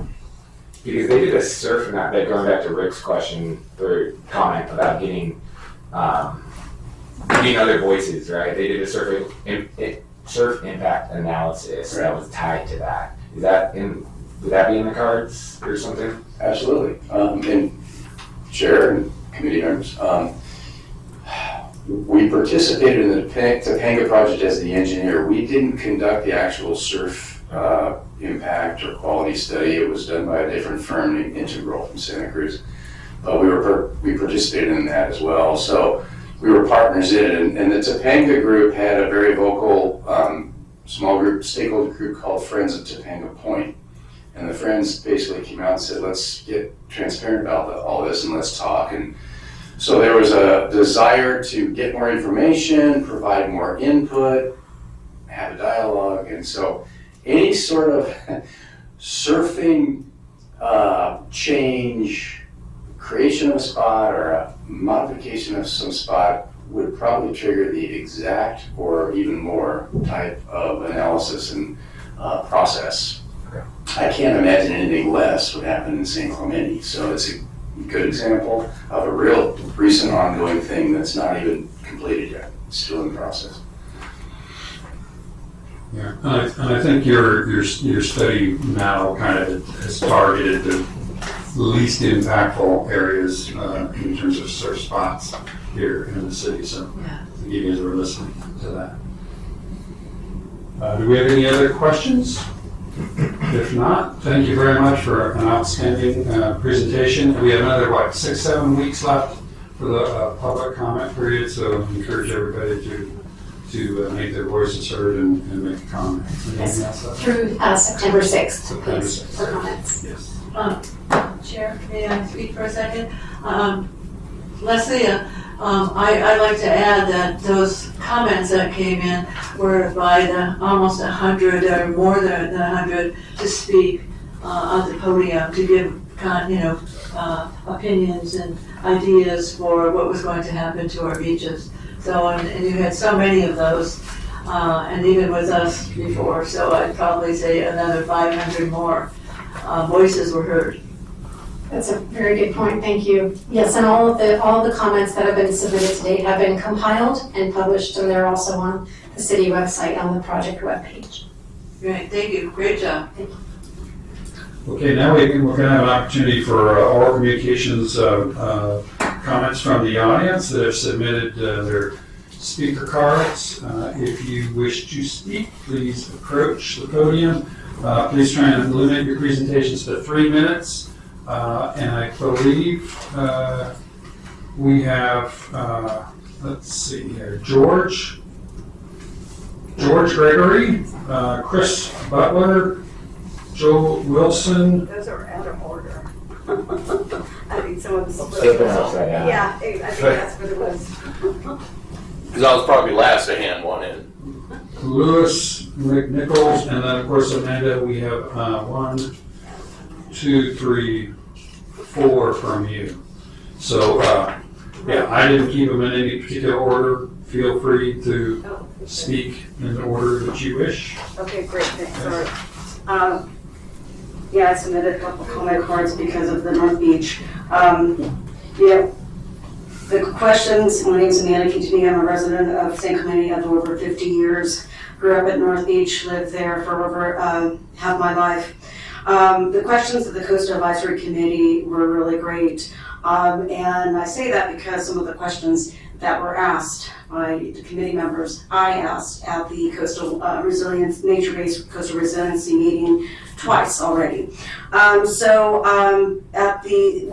this last meeting, San Clemente resident asked the cost of these projects, of these concepts, and he had mentioned it was $150 million.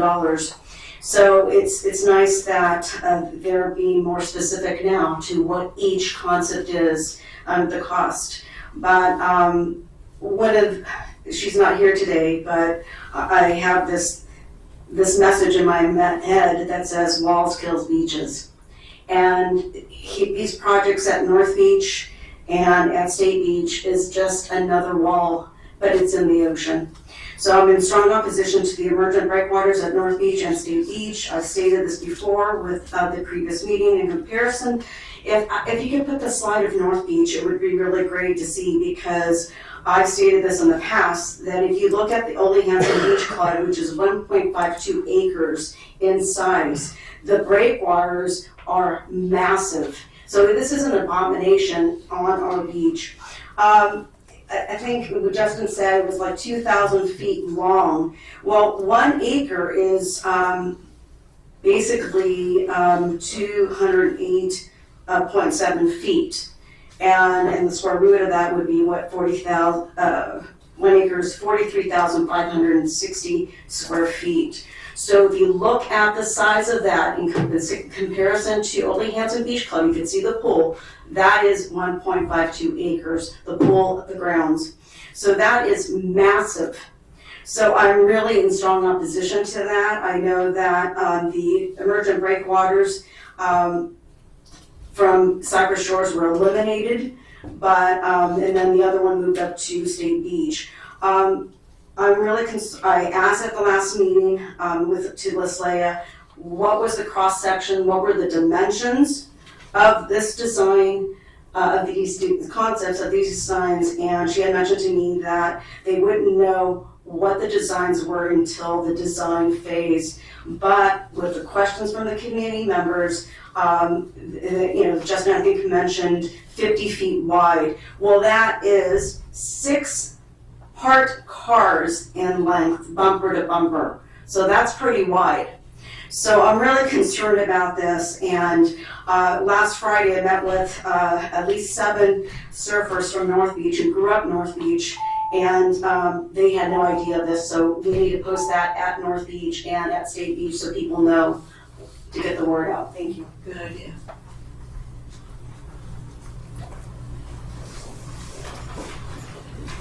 George Gregory, North Beach.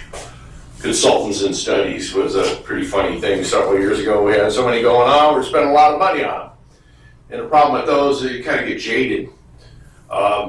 This is giving title to the beach to only surfers, and just for surfers, and not for anybody else or any other structure.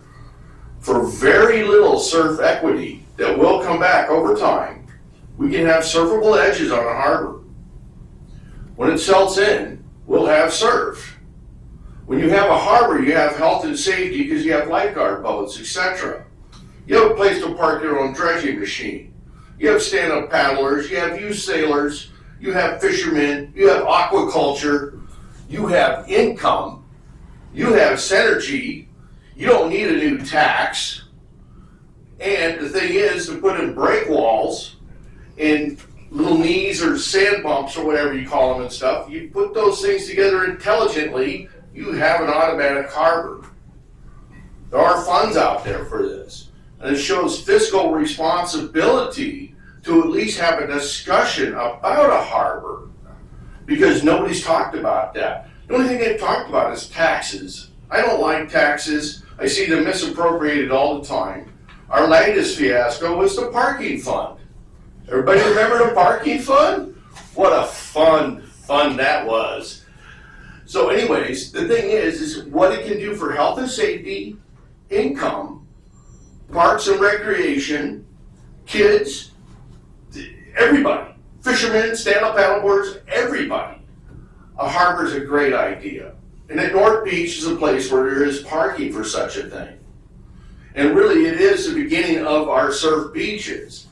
So it will help protect our old rickety wooden pier. It'll help create sand impoundments, because now we'll have 2 large embayments from Dana to the harbor and from the harbor to Cottons. Let me tell you, I'm from Huntington, Newport area. When they put all the knees out at Newport and stuff, it mushed the surf out. I stopped surfing there. It was terrible. It bummed everybody out. When they put the break wall in at Long Beach, that was kind of almost pre-surfing. But this discussion did happen back then, and they basically killed that as a surfing beach. Matter of fact, nobody even goes down there anymore. But you can't keep people out of a harbor. And let's face it, the majority of people on the beach really aren't surfing. So yes, let's build breaks, let's do all the fun stuff and everything like that. Just don't forget about the rest of us, because there's a huge demand for maritime recreation. Thank you. Thank you. Thank you. Hi. So I think we keep forgetting the elephant in the room, and that's the railroad. And Surfrider and a number of other people that are in agencies and organizations all say the same thing. That sand erosion is not simply because the water comes in and the beaches and they take the sand away. No, it's also caused by the train that we have and the boulders that have been put on the beach. Over 21,000 tons. And OCTA is looking for a permanent contract to continue doing that. And Surfrider says, it leads to sediment loss and the disappearance of the beach. So we need to think about relocating that railroad, because they're already thinking about it and making plans for it in San Diego. What we would get, it would decrease the erosion of the sand. By moving the rail away, the shoreline would allow it to become more natural, and it would It would bring the sand back. It would restore the beaches and the waves by providing more space for sand accumulation. And it would also improve the safety and transportation of the railroad itself, because we wouldn't have to worry about whether or not the ocean's gonna come away and wash the sand off and have all of these stoppages in the rail itself, because we've had all of these all of the rail we cannot have the train going through anymore. So we won't have those long, frequent term railroad closures. And there's another thing. While we need to think about a lot of different ways, San Clemente is a surfing home. We are the surf mecca. People come here from all over and they know about San Clemente as a surfing beach. What do you think our town is known for? Look at the names of the businesses. Beach, sand, surf, wave. There's nothing in here that says train. There's no business with that word in there. So we are known for surfing. Therefore, we need to look at short-term and long-term that needs to make sure that surf and the waves are kept in control, because that's who we are. And the sand replenishment is not sand restoration. It is expensive, it requires frequent maintenance, and it has detrimental effects on the waves and the environment. Thank you. Thank you. And is that Joe? Yes, thank you. Everybody here, just want to thank you very much for everything you're doing. It's really necessary, and your input is really valued. The diversity of opinions is fantastic. I'd like to address my main comments to the group here that's working on the study, if I could. So ask you one thing about North Beach. Our group, Save Our Beaches, we have so many volunteers that can come and help do measurements, keep track of things, whatever you need. I know you were talking about the city providing resources to help with that. We've got pretty savvy folks that I think could help with that. So that's one for sure. A common thread I've heard tonight is this concern about what the public will think and how we'll view structures. And I guess I'll just summarize it by saying unintended consequences, potentially.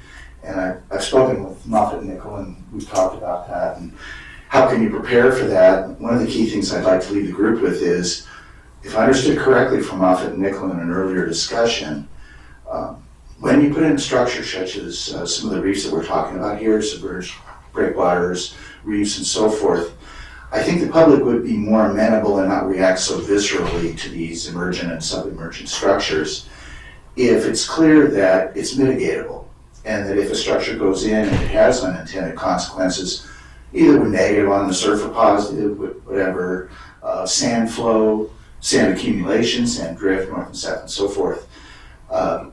We can say we're not experimental, but any environment like this, when you put in structures like this, it is going to be experimental to a degree. And to whatever degree we can get the public to understand, if it's not working the way it's supposed to, we learn some things after a year or two, we can move boulders around. We can do this. I don't know what the answers are there, but I think that will help us prevent or present it to the public in where the ears are more open and not as resistant. So thank you for the opportunity to speak tonight. Thank you, Joe. I Okay. have a follow-on comment to that, and it's directed back at Moffatt Nichols. Is mitigation feasible as a result of, and has it been forecast into the cost? Is that, I hadn't heard about that, but that seems like if it's not necessarily a proven concept, you can in fact take it away and start working, essentially. Mr. Chair and committee members, the answer is yes. In order to get approval to do these things, we're confident that the Coastal Commission would likely require, and other agencies, any of these features to be able to be removed or dropped or lowered and scattered to a point at which they were no longer causing the unintended and adverse impact. Thank you. Okay, next speaker. Do we have any other speakers? Yeah, thank you. Is that Christopher Butler. Chris? Okay, thank you. Council, committee, it's not a council meeting. Glad to see you guys assembled. This is exciting. First of all, I'm the president of the North Beach Community Association. We have met with Leslie quite a few times, and also with Mark and Nicole about this, along with the other community members like Save Our Beaches and Bring Back Our Beaches. So just to add to the fact that there is a lot of community involvement, and we're definitely behind getting the information out there as it comes along and keeping the community updated. Unfortunately, a lot of people just don't seem to want to submit responses. It usually seems to be the same voices, so we're trying to encourage better behavior there. Just on the note about the presentation Leslie gave, Mark and Nicole, we've suggested this before. It goes back to like the historical visuals, but also we suggested some actual 3D renderings, true to life renderings being made instead of just static overheads, just to have different viewpoints, even a 3D model, even that's extra expensive. People can surf around and see what it looks like if they're in the water or on the beach. I'm happy to assist with that if needed. Last night, obviously there was a tax proposed for, either direct or indirect, $10 to $14 million. And then one of the council members during that, who was actually here just a while ago, had brought up this potential solution for 30-foot offshore sand dredging opportunity and felt like he hadn't been heard. I feel like a lot of people feel like that. We get a lot of ideas. Some of those are probably not viable, and but the bottom line is, especially when one of those people is somebody that's deciding whether we're going to spend money on this or not, is for them to feel heard. And this isn't the first time they've said that. They said they presented this 2 years ago. So I'd like to propose that maybe we look at our long-term solutions or even table that just for a beat and get all of our short-term plan solutions into a matrix so we can evaluate them from a cost, timeline, availability, and viability component, and then bring that back to the council, community, and this committee so they can evaluate it. There's a lot of misinformation or, lack of information going on right now. And, for Councilmember Noblock to feel good about, saying yea or nay, he needs to know that his ideas have been evaluated. And I would propose that instead of we doing major studies is to create a form that people can fill out with all the relevant information of what they know, who to contact, to implement their solution so it can be evaluated against all the other and then ranked in that matrix. Because just in the council meeting last night, it was said that there's possible opportunities for cheaper sand right in the middle of our financial evaluation, right? So add it to the matrix, put all the criteria in, put the timeline in, and then everybody can make an educated decision and either agree to agree or agree to disagree at that point. But that's my proposal there. Let's see if I got it here. And again, I'm happy to facilitate that as well if you need it. Thanks. Mr. Chairman, may I make a comment? Sure. Chris, could you stand up, please? Is that something you could help us with? Absolutely. Which part of it, though, do you, Chair, committee members, which part of it do you refer to? The modeling and 3D rendering or the evaluation matrix with the ranking and the scoring? I would like to have both scenarios.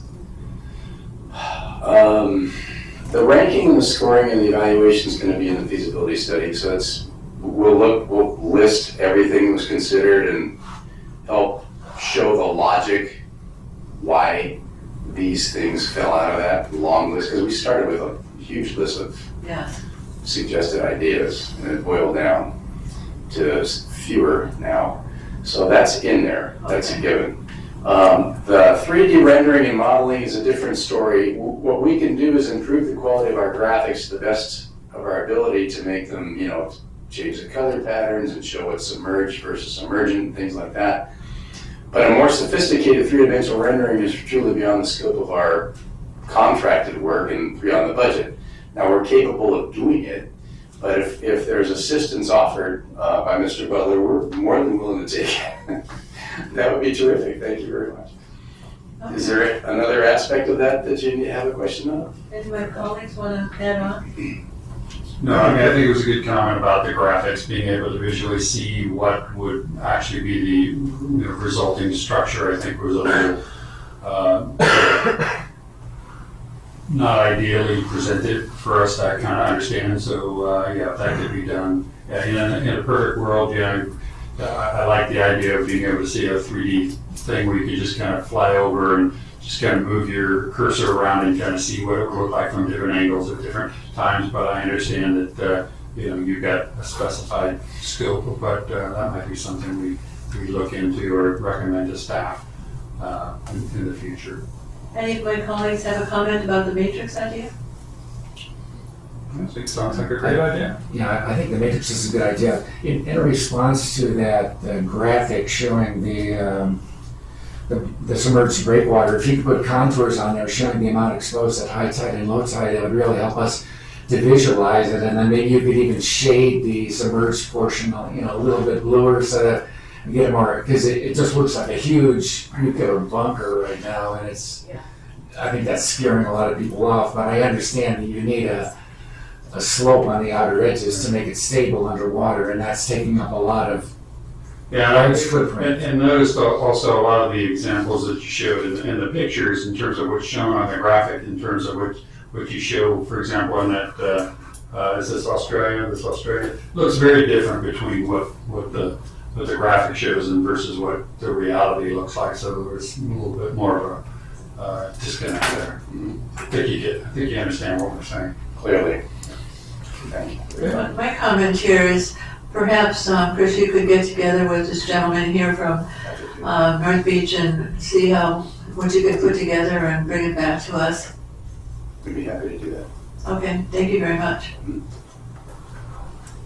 Okay, now, I noticed, Amanda, you had submitted numerous comment cards. Did you want to just comment now on those? Is that for oral communication? You have oral communications, you have nomination and selection, the Right, coastal that's committee. later, right. You want to just, Do all now's of the time? I don't know if now is the time. We should No. limit it to 3 minutes on the item being considered and then Right. 3 minutes on the next item, like Yes. the nominations or Yeah. the. Right, I was gonna submit a point of order card because I wasn't able to speak on the North Beach one, and I just had a couple sentences on that. But in that oral communication would be separate from the other. Okay. Are we in oral communications, Britton? Yes. Please. Oh, okay, sorry. Basically, it was Mr. Committee Member Ayer that mentioned about Salt Creek.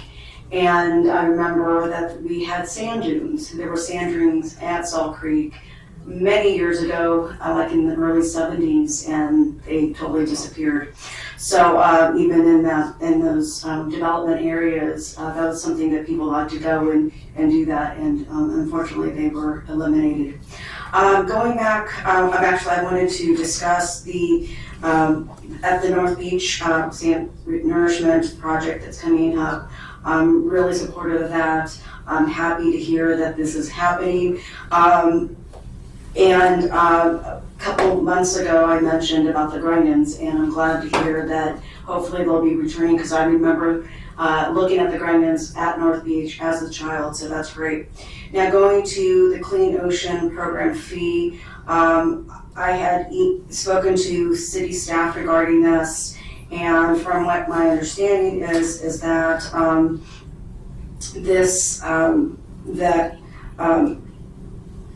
I guess according to the city manager, this scenario was already discussed during the process of considering a tax measure.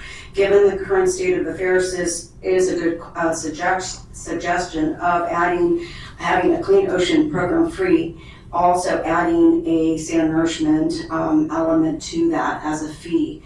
So if the city reinstates the fee and increases the scope to include sand placement as another option, it is another alternative to a tax measure. So that's something that I wanted to address, and I think they're looking into that, because it was discussed and maybe giving controversy regarding the special tax, specific tax of 2/3 vote, 67%, versus a general tax of what you had to get, 50 plus 1 vote, that a fee might be a doable thing for that. So hopefully that will be something that could be coming down in the future. Hopefully that'll be more in line.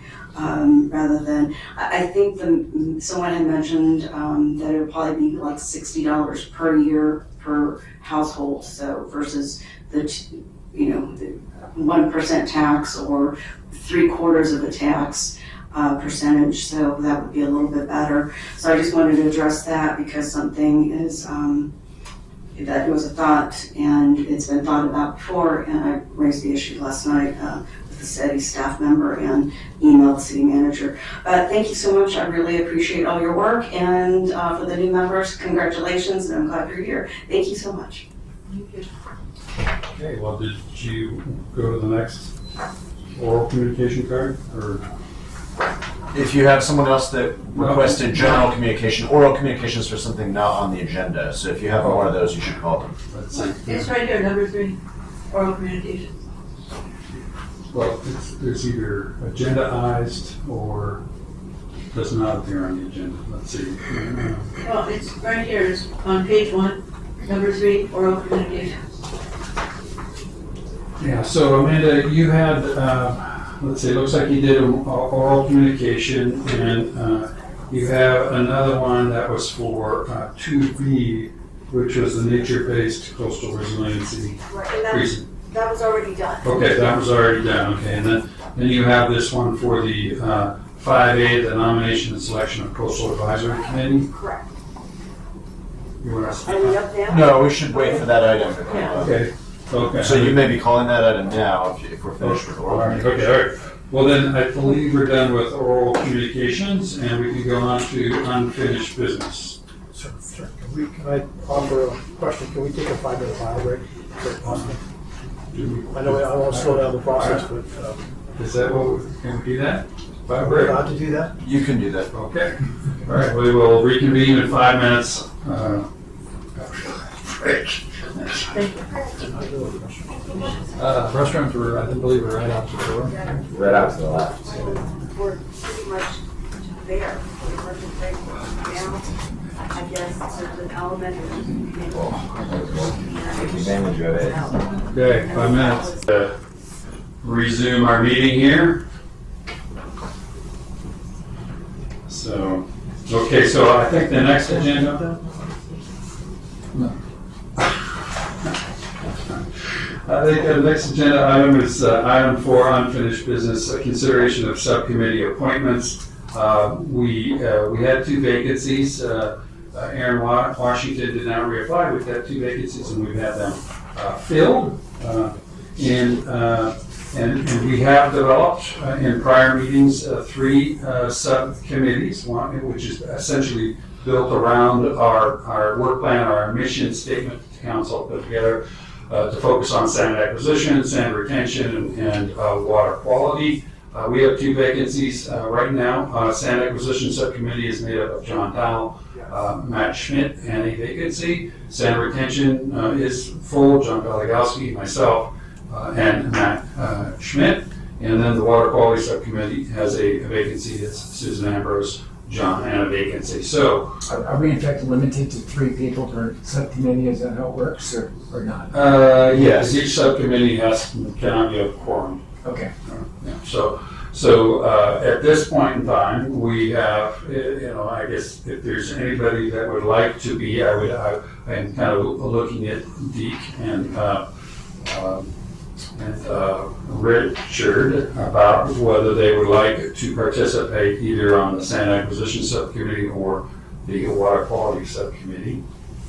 I'm happy to participate on either one. Sand acquisition sounds more fun to me, but I'm happy to do water quality, so it doesn't matter to me. I'm inclined to throw my lot in with sand acquisition as well, so I'll flip you for it. I can step down from one of them, and we can just have. So the sand acquisition. So I'm on both of them. Okay. Right? The retention and acquisition. So I'll just step down from the acquisition and let Rick and Okay. Rick and Deke. That work? Okay, and then are you going to jump in with water quality with Susan then? Oh no, I'm on retention still. Oh, you're still on retention, okay. Yeah, I was on. You can. I was double dipping. No. We're going to be accepting a lot of work from Matt Daniel, so he won't be getting up lately. Hell yeah, man, I mean, for crying out loud. And then would either of you want to also be in the water quality subcommittee, or would anybody else like to be on? You get a lot of attention. Yeah, I want to, I'm going to stay where I am, because I've already invested a lot of time coming up to speed on issues, and so I definitely like to stay in that committee. Well, if you decide you want to, you can let me know, right? I'm happy to join. I don't want to take it from everybody. Okay. Okay. Okay, so we currently have proposed for the Sand Acquisition Committee would be John Dow, Richard, and Deke. Do we have any other discussion, or would someone like to, I guess I'm going to make a vote then, right? All in favor of that, say aye. Aye. All opposed? Any further discussion? Okay, that is approved, the new subcommittee. Okay, sand retention, no change. Water quality subcommittee, we currently are proposing Susan Ambrose, John Dologowski, and Deke. And so if there's no opposition, then all in favor, say aye. Any opposed? Question, so Deke is sitting on too? Yes. Okay, thank you. So, and then any opposed? And no further discussion? Okay. Let the record show the new subcommittee members. Item C, the update regarding consideration of dog access to city beaches. We got to back up one. Okay. We missed updates on the work plan items. Where did we miss that? Oh, 4A. Subcommittee updates. We've done 4A. This should be 4B, where you all update on what you've done in the last 2 months. Yes, of course. Thank you so much. Yes. Any updates from the Sand Acquisition Committee? Speaking on behalf of my ex-subcommittee, I would like to what's kind of so, and Leslie is not here anymore. All right, so questions I guess would be directed to Zach or me. In terms of kind of what the new committee is looking at, I know that there's a lot of proposed development in the Rancho Mission Viejo area. I was just curious, as that is part of a watershed, if that would be a source of sand that we would want to look towards scoop permit wise. I think it's the Ladera Ranch, essentially Ortega is getting another, I think it's 9,000 homes built in it, right? Whereas currently Ladera's got 13,000 or something. So it's almost doubling. So they're going to be doing a lot of landscaping, right? And that's viable soil. So just kind of leave it with the new subcommittee that in terms of targeting, I know that our scoop permits are targeted to areas or projects, right? That might be a local area project. Yeah, I like that question. What I would make a recommendation to Zach on is that perhaps we can have just a response back from staff on how exactly the scoop permit identifies potential projects. So, like what Matt says is that, hey, we've identified a large, great, cut and fill or grading project. How does the scoop permit work in terms of potentially considering or evaluating sources like that? We can certainly report back. I can give you 2 sentences now, just because I know the generalities of the scoop permit is that that's where the sand gets placed, so we have to tell the resource agencies where it's going to go. It can come from any viable source once you have the scoop permit to place the sand. You just have to do grain size and sedimentation and toxicity testing. Okay. So it could be a viable source if we get a scoop permit to place sand somewhere. That then down the line, if there happens to be sand available at this place, we could get that sand. Right. Yeah, so I think then the questions would be what kinds of testing would need to be done in accordance with the scope permit to basically be able to clear a site. I guess that'd be interesting. Yeah, or would the developer be inclined to? Well, so can we suggest discussing with the developing company on? I know that the distance sand is shipped is a big part of the cost of sand, right? And that being in our local watershed makes sense. So that's the only thing that we kind of had talked about on the sand acquisition. I had my scoop permit backwards too. I thought it was the other way around. So that was enlightening. Thank you. Okay, thank you. And then from Send Retention Subcommittee, we met and I think we talked about one of the monitoring, the shoreline kind of monitoring or profile aspects of monitoring the width and the size of the square footage of our beaches. We were looking at ways of identifying, perhaps through GIS or other mechanisms of being able to take snapshots in time, whether that's weekly, daily, bi-monthly, about how much square footage of beach exists over time. And so if Leslie was here, I'd be asking her that question, because it sounds like there's a lot of overlapping programs that may already be in play, such as these 12 profiles that they are constantly monitoring, but it's not quite, it doesn't quite address, I think some of the things that we discussed was more trying to determine, and I think it kind of revolved around, when we were talking about this 250-foot, wide beach, what is it, what do we actually have right now? What does the city of San Clemente have right now in terms of square footage of usable beach, and different mechanisms and techniques that could be used to measure that? Does it change? Are there certain areas of the beach that changes more significantly during the various seasons? And I think we were looking at different ways that we could do that. Matt was recommending that he could actually do something on his own, but I think one of the questions that we would like to ask staff is does the city have a mechanism of measuring the size and area of our beach, and do we measure how it's affected after storms and things like that? It seems like there's a lot of discussion about we need to build the beaches up, and then we need to monitor it, and I think the discussion of the committee kind of evolved around to, it's like, well, what do we do now? I mean, how do we evaluate it now? Recommendation to staff to tell us about how they currently monitor the usable square footage of the beach and the techniques that are used. Does that sound about right, John? Yeah. Yeah. Okay. That sounds good. Yeah, I would also just add to that we know that there are, so Leslie had made mention of oblique aerial imagery, right?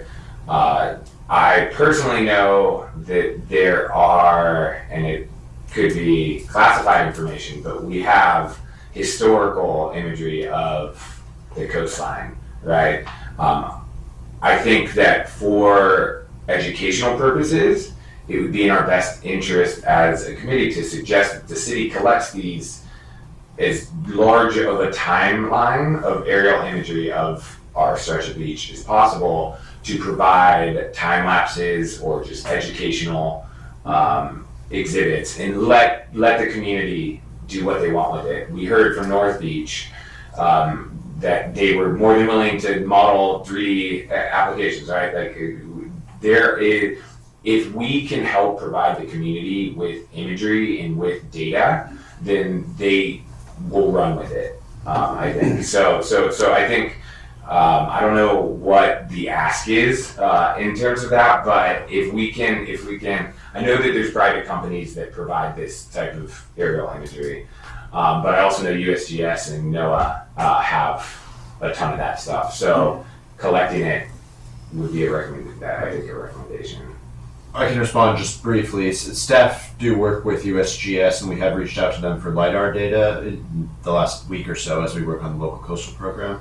Nice. And then the aerial imagery that Leslie often references that's public is the California Coastal Records Project, and that has aerial satellite imagery about every 5 years going back to 1970. Yeah, the first Landsat one. So I mean, your recommendation may be to continue to do that. Ultimately, you all are making recommendations to the council through your work plan on what they should do, and maybe they should gather what we have and pay another consultant to compile all of that. So I think the ask would be for, staff to come back to us in the next meeting and tell us what tools and resources that, Leslie is using or that you guys have access to that might help us identify, the usable area of the beach that San Clemente has. If there's some way to either date stamp it from here moving forward, or whether or not there's data that we've already collected that can kind of quantify, if not the entire coastline, but maybe specific areas. And there has to be a scientific method and process that's kind of applied to that, so it can be, compared year in and year out. One of the things that I recall is that when the Army Corps was placing sand up next to the pier, they had the surveyors out. They were measuring, presumably, the area of new beach that they were adding and confirming that their contracted amount of sand was applied. So, But just on that, it's like, I know that there are companies and hopefully government agencies that are willing to share time-lapse data with us to show, to educate what has happened to the beaches, right? As that, like, this isn't even going towards LiDAR and volume calculation. This is merely an exhibit of what sand is doing visually from satellite imagery. And so I think it's two-pronged. We want to provide the educational resource, but then we do want to calculate and we want to help kind of create this, like what was the beach width in 1983? What was the beach width in 1984 after the big winter? What was the beach width in 1994 after the 93 helming out? And the reason why I want to get a report back from staff is because, these methods are going to have to be employed in order for us to evaluate the performance of the new beach sand that gets placed, whether it's 150 or 250 feet. There's going to have to be some sort of monitoring protocol that gets put into place to kind of monitor the effectiveness of the placement of the sand over time. So give me more of a general. We can report back on monitoring methods, Yeah. beach width surveys, kind of like what you were talking about they did on the pier. Yeah, because it seems like it needs to be kind of a longer term program and not like maybe bits and pieces that occur over time. So. Yeah, I agree that it would be helpful. I noticed when I reviewed the previous version of the nature-based coastal feasibility study that the data they were using on beach width didn't go back as far as 1983, and that's when the biggest storm hit, the El Nino storm, which would be most indicative of the worst case conditions, but that wasn't included in the data set. So it would be useful to go back further than what's been included to date. Okay, and then I have one other bit of information that I wanted to share. I was just kind of curious. If you wanted to show my little chart there, Riley, it was Susie Whitmore had come to me, Whitlaw had come to me and said, hey, I have some sand. We were talking about the sand up by Whitewater, up in the desert, and how there's a railroad spur right there, and they got all the sand in the world that they want, and they could ship it down on rail car and everything. And this was right about the time I think they were dumping dredge sand on there, and she asked if I could do some grain size analysis. My company does geotechnical work and grain size analysis. I don't know if there's any way for you to blow the top part of that up at all, but what was interesting is that I grabbed a sample, if you can make it bigger, I grabbed a sample of the fresh sand from the beach, which is the yellow, and then she provided me a sample of the sand that's up in the Whitewater area. And the bottom line is that the sand is really very similar to the beach sand that's being deposited on the shoreline, right? So it's high quality sand. It's considered poorly graded sand, and it's a high quality sand. So it was just interesting because a lot of people have been talking about other sources of sand, or even like what you said, Matt, they're going to be, digging a whole bunch of soil and whatnot. It's like, well, you really don't know whether it's usable until you start evaluating some of the criteria, like grain size analysis and any kind of tox analysis on it too. But it is a really high quality sand, and it's just one other potential source. But again, how you get it here is another really big question. You get it on rail cars all the way down here and dump it right on the beach. That'd be great, and it would minimize the thousands of truckloads of trucks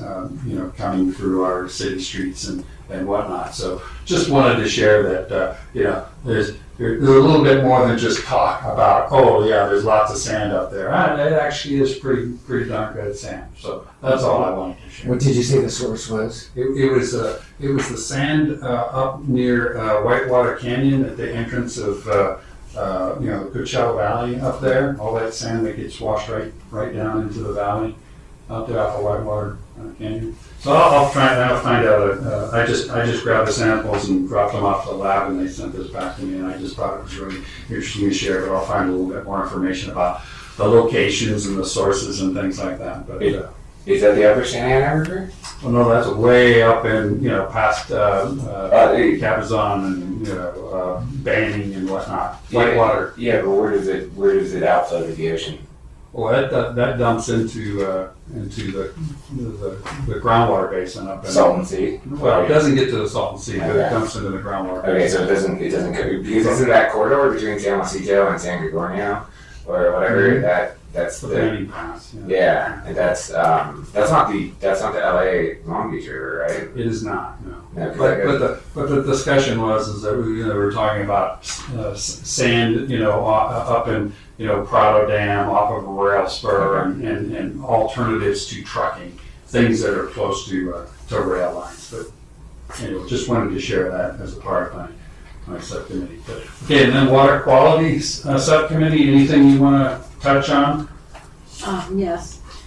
Hold on just a second here. Turn your mic on. Hold on, I just had that right here in front of my face. Just a second.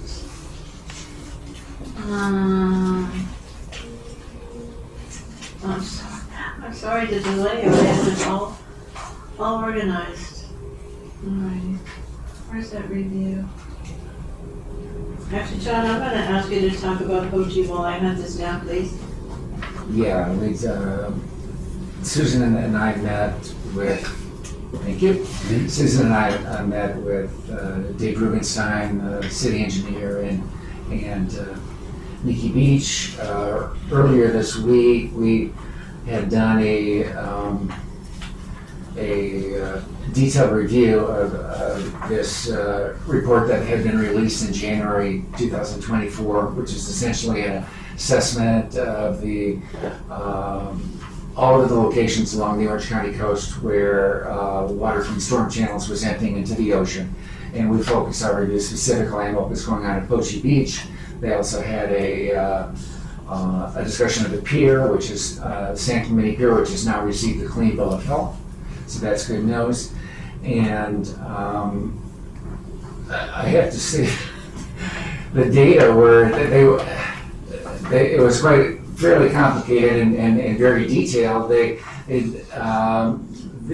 overall conclusions we came out with is that the Pochi is still receiving exceedances of the water quality criteria, the fecal indicator bacteria, and the highest concentrations tend to occur after significant rainfall events when the contaminants are washed off into the ocean.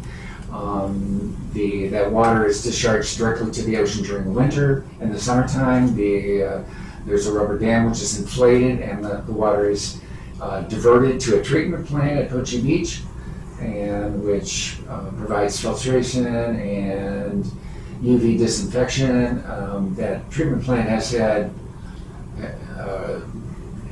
struggled with operational issues. I don't know how long that's been going on, perhaps over Nikki could answer that question, but my understanding is that they need to replace the UV bulbs, which are quite expensive at this point. And the idea was to specifically kill the bacteria so that it would improve the water quality at Poche Beach. But the problem is that even after the bacteria are dead, they will still contribute to the fecal indicator bacteria results. And in order to try and determine the component of this FID data, as it's called, there were the portion that was a result of human-derived bacteria and the portion that would be derived from dogs, other animals, birds. They used some indicator parameters for showing the presence of human-derived DNA, and it looked like approximately half of the fecal indicator concentrations were derived from human sources, and the other half from animals. And so they went through a quite detailed process. They actually came to the conclusion that they had addressed the sources of this contamination based on a very detailed process that had been defined in the work plan. However, we know that Poche Beach is still getting occasional poor grades, but they're inconsistent. Sometimes they'll get an A, other times they're getting a D or an F, so they're not getting consistently good grades like the pier now is. And what we did determine through this analysis is that there's a considerable increase in flow in this stormwater channel, and that component appears to be due primarily to the Shore Cliffs golf course, where I didn't have any specific monitoring data to look at the time with flow rates, but just visually it looks like it easily doubles in volume. And so that maybe as a result of too much irrigation. They also have sandy soils in that area. Dave shared with me that if you look at the maps pre-development, that there was also actually some areas where there was some very small ponds, which would be a result of groundwater flow. So that may be a component in that area as well. But the bottom line is that all that water that comes out of there is resulting in a poor grade for the beach. And to solve the problem, the water needs to be treated, which is very expensive. So the low-hanging fruit, obviously, is to try and reduce the flow so that because it's going to be expensive to treat. It already is expensive. And so that's an action item we took for the future, to meet with the people of the golf course and also the operators of the green belt on Camino de los Mares, and see if there's some way to reduce the applied irrigation, to reduce this flow. Dave also shared with us that they've considered various options for upgrading that treatment plant and discharging the treated groundwater. There were some different options. I think one was at the beach. There are some connections. There's a pipeline that goes over to the Doheny Beach area where there's an outflow. So that's one option. If depending on the quality of the treated water, it could be used as very good quality reclaimed water. And another major conclusion is that the reclaimed water itself, even though it is filtered and disinfected, it appears to be the source of a significant component of this fecal indicator bacteria exceedances. And so, and that's the main reason they were trying to differentiate between the between naturally occurring FID and that portion of the FID which is human derived. So the bottom line is it's a very complicated problem, and we need to do more work. But I think we have a better understanding of what we can do in the future. And Dave is in this department are applying for funding for this new treatment plant. And if they get that funding, then the plan is, and and correct me if I'm wrong, Vicki, but that the entire flow would be diverted to a treatment plant, is that correct? Yes. Yeah, could you give us an update, because Just real quick. So the reclaimed water is causing the increase. it's causing probably like all that was, half right? of it. It may be causing up to half the exceedances. Okay. And the other half, naturally occurring, that could be from birds, dog poop, others, leaky pipes, But there's dog poop in every water. unknown leach fields, bad connections, leaking sewer pipes, and all these issues were brought up as potential sources and addressed by the city, who did who addressed every potential leak they could find, yet these exceedances are still present, so. Right, and just as a reminder, I mean, part of our mission is to address water quality specifically and with emphasis on Poetry Beach. So this is why I think John is spending so much time on this. But I think there are plans for the design, not necessarily the construction, for a larger, more extensive treatment system. Nikki Beach, Environmental Programs Analyst. They're calling it the Poche Beach Water Reclamation Project. It's a concept design that we've worked on with the county over the past few years. And so the idea of diverting all of the runoff at Poche to just so that it doesn't discharge to the beach, so that it goes to either a wastewater treatment plant and becomes recycled water and has a new life for irrigation, or directly to the ocean outfall over off Doheny. Getting permit for either of those applications would prevent the bulk of the exceedances at Poche.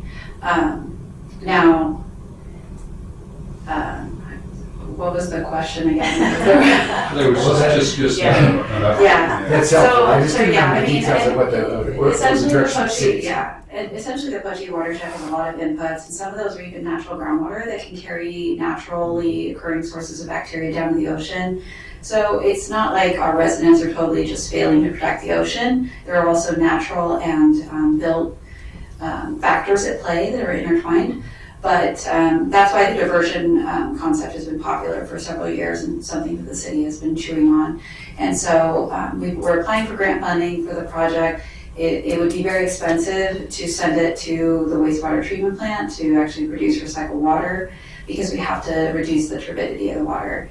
The total dissolved solids are just so salty. It's just such a salty water that it would kill our plant. So we'd have to reduce that. And so that's where a microfiltration and reverse osmosis plant is being planned on site at Poche. That's the expensive component. If we just work on the diversion, it would be a lot cheaper, but we'd also be less eligible for grant funding to, especially since the reverse osmosis component would actually allow us to call it an additional source of water supply, which is really vague, and California has a lot of funding towards creating water supply reliability locally. So I'll answer any of the questions if you have them, but Was the plan to divert all of the flow or just the dry weather flow? Oh, yeah, that's a good clarification, the dry weather flow. Wet weather, that's an enormous amount. If we build the plant and, maybe 20, 30 years down the road, we have the capacity to expand it so that we can capture stormwater as a resource, that would be great, but that's not part of the project right now. Okay, thank you. I have a question. I'm certainly not savvy about water contamination issues, but you're talking about Poche, which drains the golf course, which drains Forcia Ranch, but above that is this giant landfill.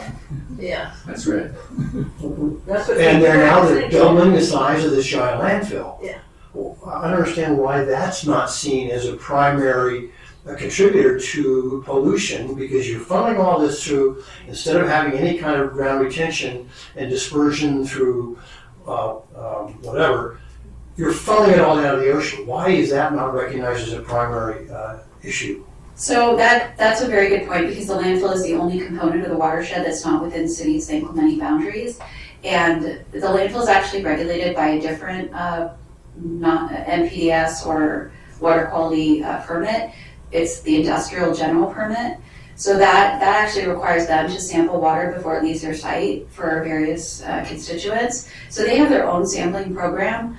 You know, I'm not gonna say there's no connectivity, but there is a lot of treatment and like wetland, like a wetland basin at the bottom of the landfill that collects all the silt and other potential contaminants before that water could discharge only pretty much during wet season. Is there natural seepage into the watershed from the landfill? In general, I'm not necessarily saying the trash area, but like that area probably does seep to different parts of the watershed within the city of St. Cloud. So that's County of Orange? Yeah, it's County of Orange. And so it stops, and when it comes into San Clemente, we have responsibility for it and ownership Right, for all of it. so our responsibility is tied to our MS4 permit, which is our permit to discharge stormwater through our storm drain system. So once any water touches our storm drains, it becomes our responsibility. So that's kind of the regulatory nexus to why bacteria needs to be controlled. It seems like there should be communication, if not cooperation between the two. Is there a? There has been in the past. We're talking about maybe revisiting that and just making sure that, you know, our understanding of their policies and their procedures and compliance with their permit is the same as we remember in the past. I know there have been meetings in the past. We'll take that to heart. Yeah, we'll take that to heart and really revisit another meeting just to touch base on what their procedures are, what their assurances are that there's not dry weather flows that are contributing to our watershed. So, real quick, just one clarification: does the FIB go through groundwater, or it can seep through that? It doesn't get collected by the ground. Can they be transported? Yeah. They're transported through groundwater plumes. I guess. Yeah, there's actually a lot of research on that, but not long distances. Okay, They actually model that. You know, they inject treated wastewater along the LA coastline to prevent seawater intrusion, and then that water is later incepted by water supplied wells, and so they need to know how far it can go. And in general, it's certainly less than a quarter of a mile in that range for both, you know, and viruses can go a little further, but it is filtered out, but it can still move. Yes, okay. Thank you. But Rick, that's a good observation about the landfill, and yeah, we are aware of that, and as a matter of fact, Nikki just recently sent me the website to look at that data, and I need to call you, Nikki, because I would have some difficulty navigating to locate some of the data, but we are definitely going to look at that and determine what component that is contributing to the problem. yeah, and we might even appreciate the CAC support. I've done a lot of those work on landfills conversations. in designing their water quality monitoring plans, and they are required to meet pretty strict requirements. They're usually surrounded by monitoring wells, and they know what direction the groundwater is flowing, and usually it tends to be more dissolved metals and TDS, which is high, but that will likely not decrease over time. So it's certainly something to look at. Excuse me, what were you saying? You said last thing you were looking for the committee to do something? Oh, I was just suggesting that could be something that we work together, staff and the committee, to engage with landfill staff on that. Great, we'd be happy to do that. Yeah, sometimes having a community member reach out is more effective, so we can talk about that and how that works. Great. So, All right. okay. Thank you. Okay. I'm just going to talk really quickly, like 2 minutes. Okay. In addition to the status of the Poti Beach Ocean Water Quality Assessment, we did water quality assessment. We both presented a PowerPoint presentation outlining the purposes and goals of the visits and the photos of water treatment outlets, water quality assessments and reports, resources, clean ocean program, extensions, potential projects and tools, impact of dog waste on water quality, and proposed subcommittee involvement. And in all of those, that would be probably another 35 minutes, but I'm going to stop right there. If you have any questions, feel free to contact me. So we are I'll fill in the gaps. We're making progress. Thank you, Susan and John. Okay, so our next finished item is item 4C, update regarding consideration of dog access to city beaches. I'm just not quite sure what we had left on the table with that. I know, Matt, you had made a comment about wanting to pass a resolution or a statement saying that we didn't approve it. Can you provide us any additional insight, Zach, on that unfinished business item? My plan was to give you a fact-based update on where the City Council and the Beaches Parks and Recreation Committee went with this, and then sort of timeline on the city process. Thank you. And then you all can discuss where to go from there. Okay. Perfect. So the City Council asked for Beaches Parks and Recreation Commission to look into that issue. Beaches Parks and Recreation Commission staff wrote a staff report that you all can access. Can you do those? And there was a public hearing April 9th. I'm sorry, could you give us the date of that? Yeah, I was just saying that. It's April 9th, the Beaches Parks and Recreation Commission met. Oh, that's better. Thank you. And so there's a staff report on that item from the BPR April 9 meeting, and then you can listen to the meeting audio if you like. They ended up holding a vote by a 4-3 vote. The BPR Commission directed staff to continue to study the item. They recommended that the City Council consider some hours, specifically 8 a.m. to 6 p.m. between Memorial Day and Labor Day, and then from dawn to 10 a.m. and after 4 p.m. from Labor Day to Memorial Day. They recommended dogs be leashed on a 6-foot leash at all times, and that owners would be prohibited from loitering with dogs on beaches. It'd be more of an active recreation, pass and repass situation. So again, they recommended that move forward. They directed staff to look into the environmental study that would be required to enable City Council to move forward with the item. So Beaches Parks and Recreation staff is working on that now. We would need funding for that environmental study, but they're primarily looking into the scope of what that would look like so that they can come back to City Council and ask whether Council wants to A, pursue an environmental study, and then B, consider the same sort of time limits and leashes and activity requirements. And then also the areas was another question that I think Committee Member Schmidt was asking about, is which areas would this be allowed in? So perhaps that's something this committee could weigh in on more, would be like if the City Council is inclined to go forward with this, where might they do it? It should be in the context of water quality, because that's one of your tasks to study, so you should consider any action in that. What was the, and what are they gonna be looking at in terms of their environmental analysis? Staff are still looking into what other cities that have dog beaches, what kind of environmental review went into that. Probably a check-in with the Coastal Commission and with CDFW to see whether coastal permits are needed and whether there could be incidental take concerns from CDFW. And then a question of whether it's exempt from CEQA or whether you need some kind of negative declaration process. Yeah, I would just be, I mean, as part of that environmental study, I would just be interested in what kind of mitigation, approaches that would be taken if the council were to move forward with that. So we could be satisfied that there are in fact, minimal or de minimis impacts to that section of beach or whichever beach might be selected for that. Yeah, so if I remember correctly, it was 2 sections of beaches. One of them was State Park to like Linda Lane, and the other one was like Mariposa to North Beach. Want me to read that real quick? Yeah, read the exact. Yes, I will. Motion by Commissioner Johnson, that would be Thor, second by Chair Pro Tem Queskin, to allow dog access on select city-owned beaches, including North Beach, to Tower 12 to Tower 14. And I do believe 12 and 14 are 204 and 206. Is that correct? And to south of City Beach, permit dogs on city beaches before 8 a.m. and after 6 p.m. between Memorial Day and Labor Day, and from dawn to 10 a.m. and after 4 p.m. from Labor Day to Memorial Day.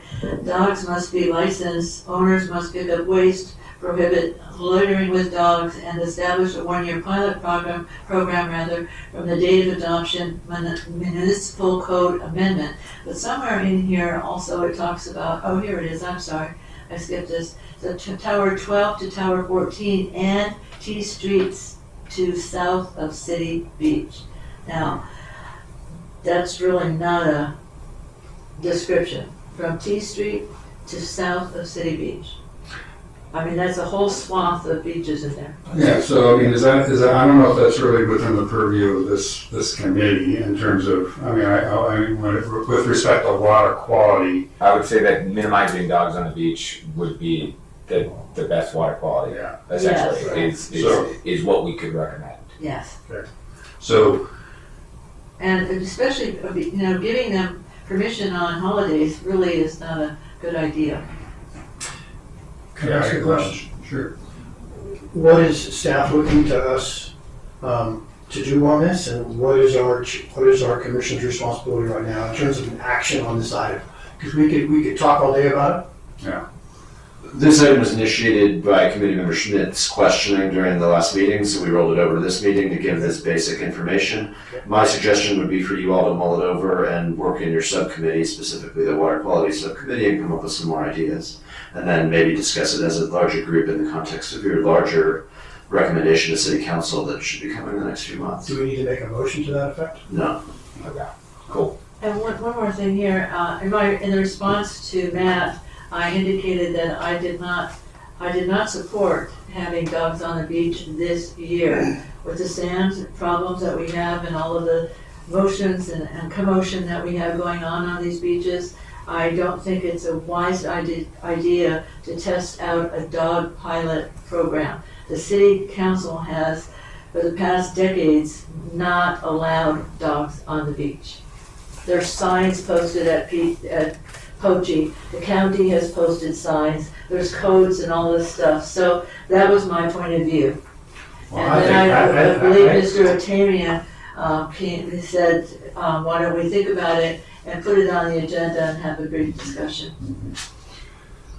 Okay. Well, I don't think there's any action to take on that then, is there?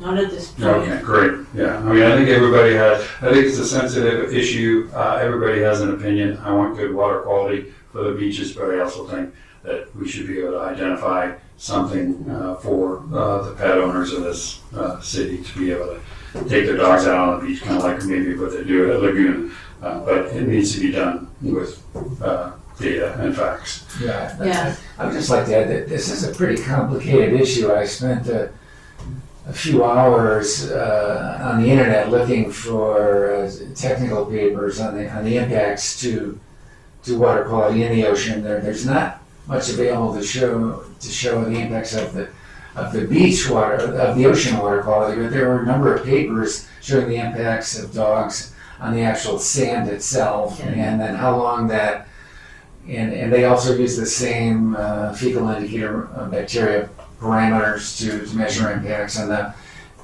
it's shown that the FIB concentration is definitely increased with the presence of dogs, and they can last a pretty long time, or even increase in some cases, because it ends up being kind of a moist environment.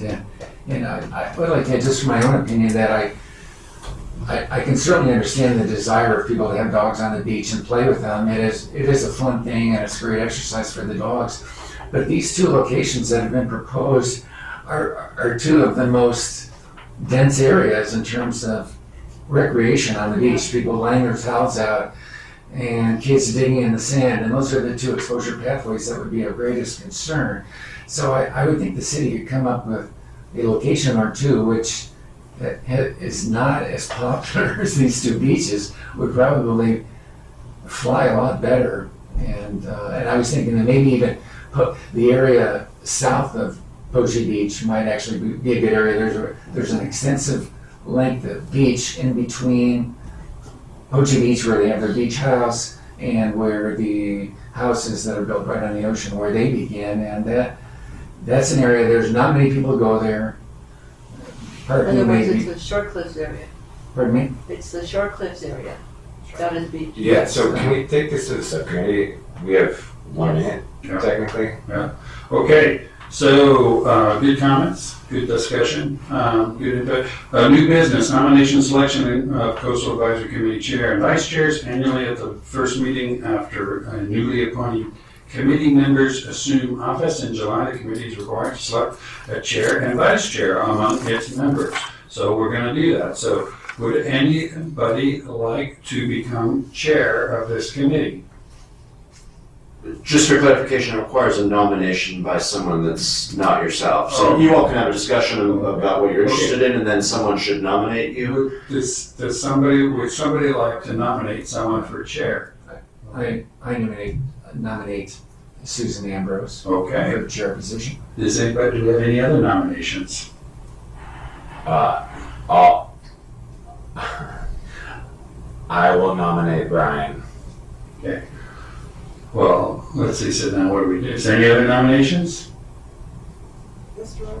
Do we vote now? Yeah, that is the process. So you keep asking until we're sure there's no more nominations. And then once you're sure you have all of the nominations, you'll do a voice vote in the order the nominations were received. So we'll first vote on Susan Ambrose and then on Chair Jacobs. Okay. And as soon as one of you gets a majority of the committee, that person is the chair. Okay. All right, so should we? Can I make some comments about myself before the vote starts? Is it needed? I don't think it's necessary. Well, that's your opinion. I think it's a good idea. I mean, by the way, last time we voted like this, we didn't know who was interested and who the alternatives were. We just, bam, we started voting. And there was no discussion of qualifications. And I think it was really lacking. I'm voting for Susan, so, I mean, I'm I think not gonna. But we have 2 new members, and so I think it's a good idea. But just, Marlene, I have to interject with one more thing that committee member Schmidt just pointed out. It's 7 o'clock, so you'd all have to vote whether you'd like to continue this meeting for another 15, 30 minutes tonight, or whether you want to continue to next time. I think we can do this quickly. Let's continue this meeting. All in favor of continuing this meeting for no more than another 15 minutes, I'll say aye. Yeah. Aye. Okay. Okay, so I will not be, you've nominated me, but I'm going to be voting for Susan. But if you want to speak, go ahead. In the light of time, go Well, ahead. just in 30 seconds, I'd like you to know that Turn your mic on, Susan. Please. I've been a member of the Coastal Advisory Committee for about 14 years, and most of those years I was the chairperson. I enjoyed the opportunity, and more importantly, people in the community and the people in the beaches, Parks and Recreation, we kind of meshed together on certain issues, and it was just a very wonderful working atmosphere. So I'd like to carry on that same. I'm a hard worker. Usually I'm working 40 to 60 hours of volunteer time on coastal issues, and that's who I am. Thank you. Thank you. All right, well, now we vote now. There was a request by a member of the public to speak on this item, so that'd be at your discretion how long you want to give that member of the public to speak. 3 minutes for Amanda to speak on the nomination selection, item 5A. I think I submitted a comment card to speak. I spoke last time when there was the nomination. At that time, I think it's really important. I attend city council meetings on a regular basis.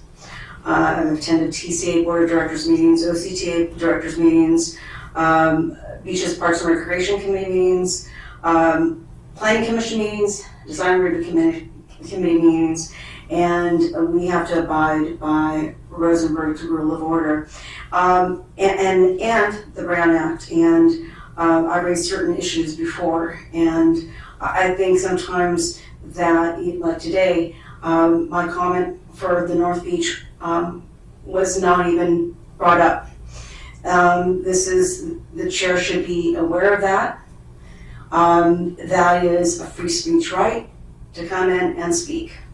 So I think that I really want to emphasize the importance of public engagement and the right to free speech, and the committee members that are here today. I know that Susan Ambrose has been on the Beaches, Parks and Recreation Committee. She's been on the Coastal Advisory Committee, and I think that she would follow Rosenberg's Rule of Order and understands the Brown Act, and I would support her for chair and Mr. Dologowski as vice chair.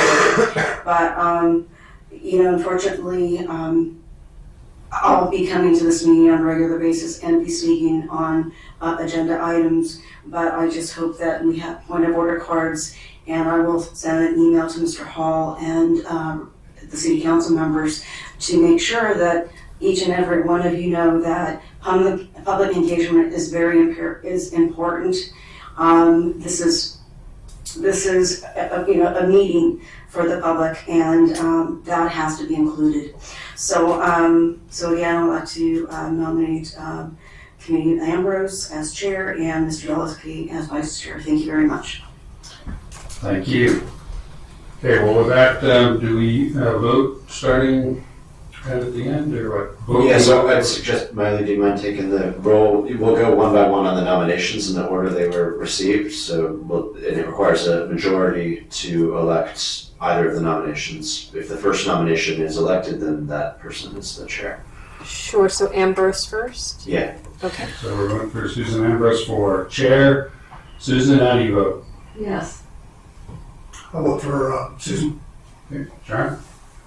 Yes, I vote for Susan. And I'll vote for Susan too. So I'm just gonna abstain because it doesn't matter. Susan. Okay, so the motion passes and Susan is the chair, and the next item would be the nominations and voting for the vice chair. Okay, do we have any nominations for the vice chair?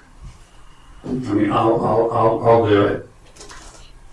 As the vice chair. Is anybody else interested in that position? Is there anybody, well, that's what I'm saying. Is there anybody else? Sure, I'm interested. Okay.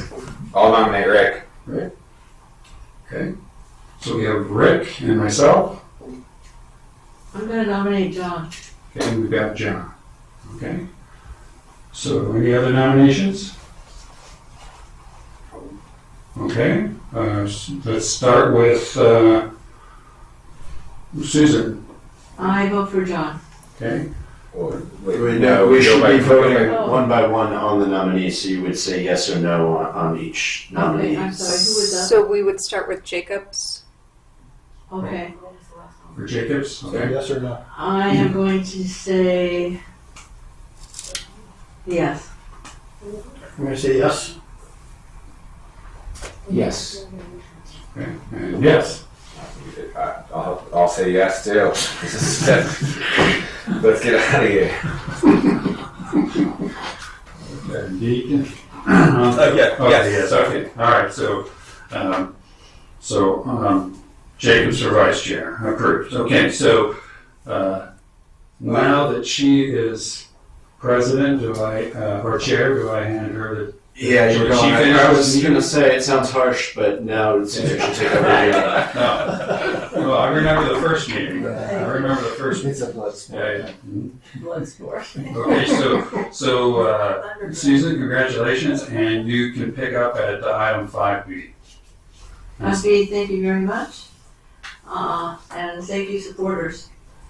All right, 5B, consideration of establishing a new meeting schedule and location of meetings. Right now, we meet odd numbers on the third Thursday of each month at 4 p.m. The new fiscal year 2025 meeting calendar is part of what we're looking for to extend our 24 to 25. Does anybody have a problem or has a different suggestion with the 4 o'clock start? I personally don't have a problem, but I'm retired. I've wondered at times if this was a problem for those of you who are still working.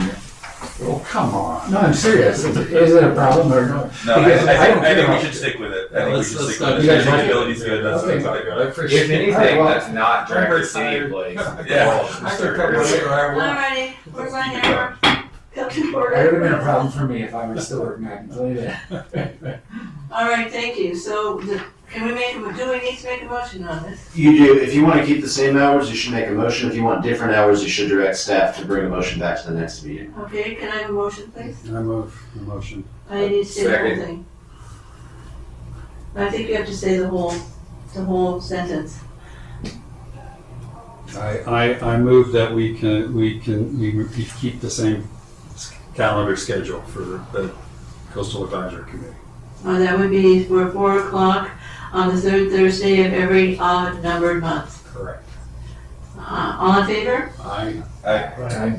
Any nays? Passes? Mhm. 6-0. Thank you.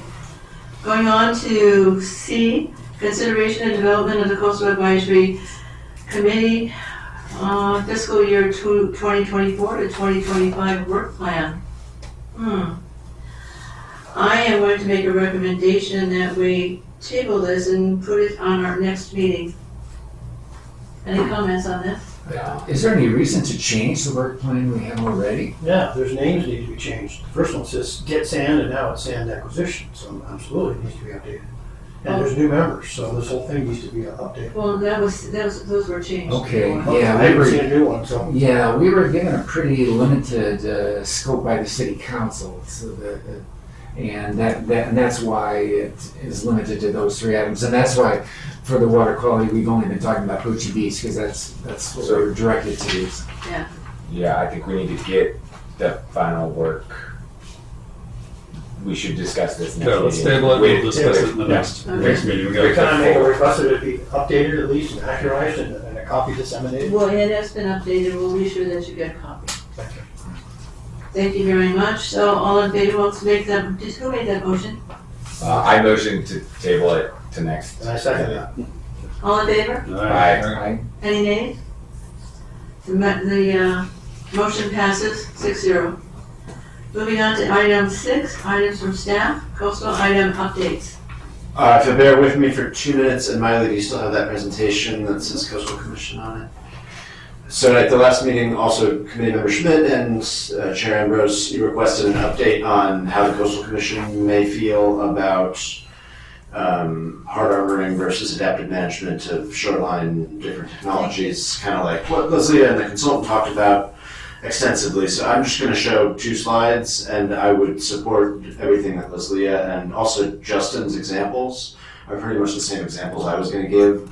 Most of those are forward-looking projects rather than projects that have been permitted by the Coastal Commission. If we can go one more slide. Yeah, that's good. So the Coastal Commission has a lot of policy guidance. There's 4 of them that I'm going to show on these slides. The sea level rise policy guidance was originally 2014. It got updated in 2018. It's being updated in 2024. If the committee or any of the subcommittees wanted to comment on this, there's a draft public comment period that's open now. And this is how the commission as an agency reviews sea level rise and sea level rise adaptation. Then if we go to the next slide, there's some guidance for local governments. So the one on the right is really old, but it's for how local governments write their local coastal programs, and specifically there's guidance related to hazards and shoreline adaptation. And then the one on the left side of this slide came out last year, and it's about the public trust. And that document talks extensively about shoreline adaptation projects. It cites some real world examples. And generally it favors projects that benefit the public trust and public beaches over shoreline management projects that benefit individual property owners. If we can go back, sorry, one slide, the 4th document, the critical infrastructure would also be relevant to what we're discussing here. That document references the Coastal Act, and the policy that comes up the most often at Coastal Commission meetings when we're talking about shoreline management or adaptation is Policy 30235, which specifically references groins and breakwaters that may protect both existing structures, there's some argument about what existing structures means, but also beaches from erosion. So the Coastal Act itself and the Coastal Commission and the guidance documents all reference coastal adaptation, and even in the context of harder solutions like groins and breakwaters and like some of the solutions that are being studied by the city's consultants. So I don't remember the specifics of the questions from the last meeting. I know one of them was cost, and they kind of got at that today. Another one was like, what has the Coastal Commission approved in the past? And some of that you can find in these documents, or I can talk about it another time. Or the subcommittees may want to review these 4 documents as you look at the Keep the Sand on the Beach. Zach, can I ask you to send us the links? Yeah. Thank you. And if anybody has any questions, or if any of you right now would like to invite Zach to our next meeting to answer any questions that we may have after you've looked at the links, we could do that right now so he has a place on our agenda. Yes, please. Yeah. Wait, are you not attending every meeting? I'll be at the next meeting. Okay. Okay, so what do you want to, what title should we put down? I would probably present during the same agenda item, which is just coastal updates from staff. Okay, thank you. All in favor? Aye. No nays? 6 yes. Thank you. 7 items for committee members. I have one question, and it's apropos to the September 19th date. I'm going to be out of the country, but I'd like to participate. What's the process of pushing back this singular meeting 1 week? Is that feasible? Is that going to disrupt the whole process? And has anyone got an opinion one way or the other about that? Well, on occasion, there are committee members that have other obligations, such as John. Yep. I mean, yeah, but like we live in a post-COVID era, right? So is there not a Zoom? I can do Zoom, but I got to be in Marrakesh, and I don't think it's going to work. Oh, okay. All right, you're gonna be in Africa. Morocco. You're gonna be in Morocco. Wow. Maybe it'll be swell. Anybody else have a? Okay, so for you, I just. No, can we push it a week? I won't be able to attend that following week. I have. Okay. Okay, so we're the 19th then. You're my request then. You're taking your request out? Yeah, it was. Oh, disrupt oh the yeah. process. Okay. All right. Can I make a motion we adjourn since we're at 17 minutes? Well, let's let other people, Oh, I'm sorry. if they have committee members. John? 2 minutes fast. All right. Push point. Brian? No, nothing here. No? Need a second. Let's welcome our new members. Thank you very much. Thank Appreciate Thank it. you. Thank you all. Thank you, staff. Thank you, Miley. Congratulations, Susan. Thank you very much I'm for your gonna support. leave. Was there a motion to adjourn to the Oh, yeah. September meeting? Yeah. Yes. Yes. And it passed. Second aid. Second. Who made that motion? I heard air. You heard him? Okay, thank you. Sure. Thank you, appreciate it. Let me call you and then. Sure. And then. So what is it? All right. 949? Uh-huh. Well, I gotta get back to my baby. All right.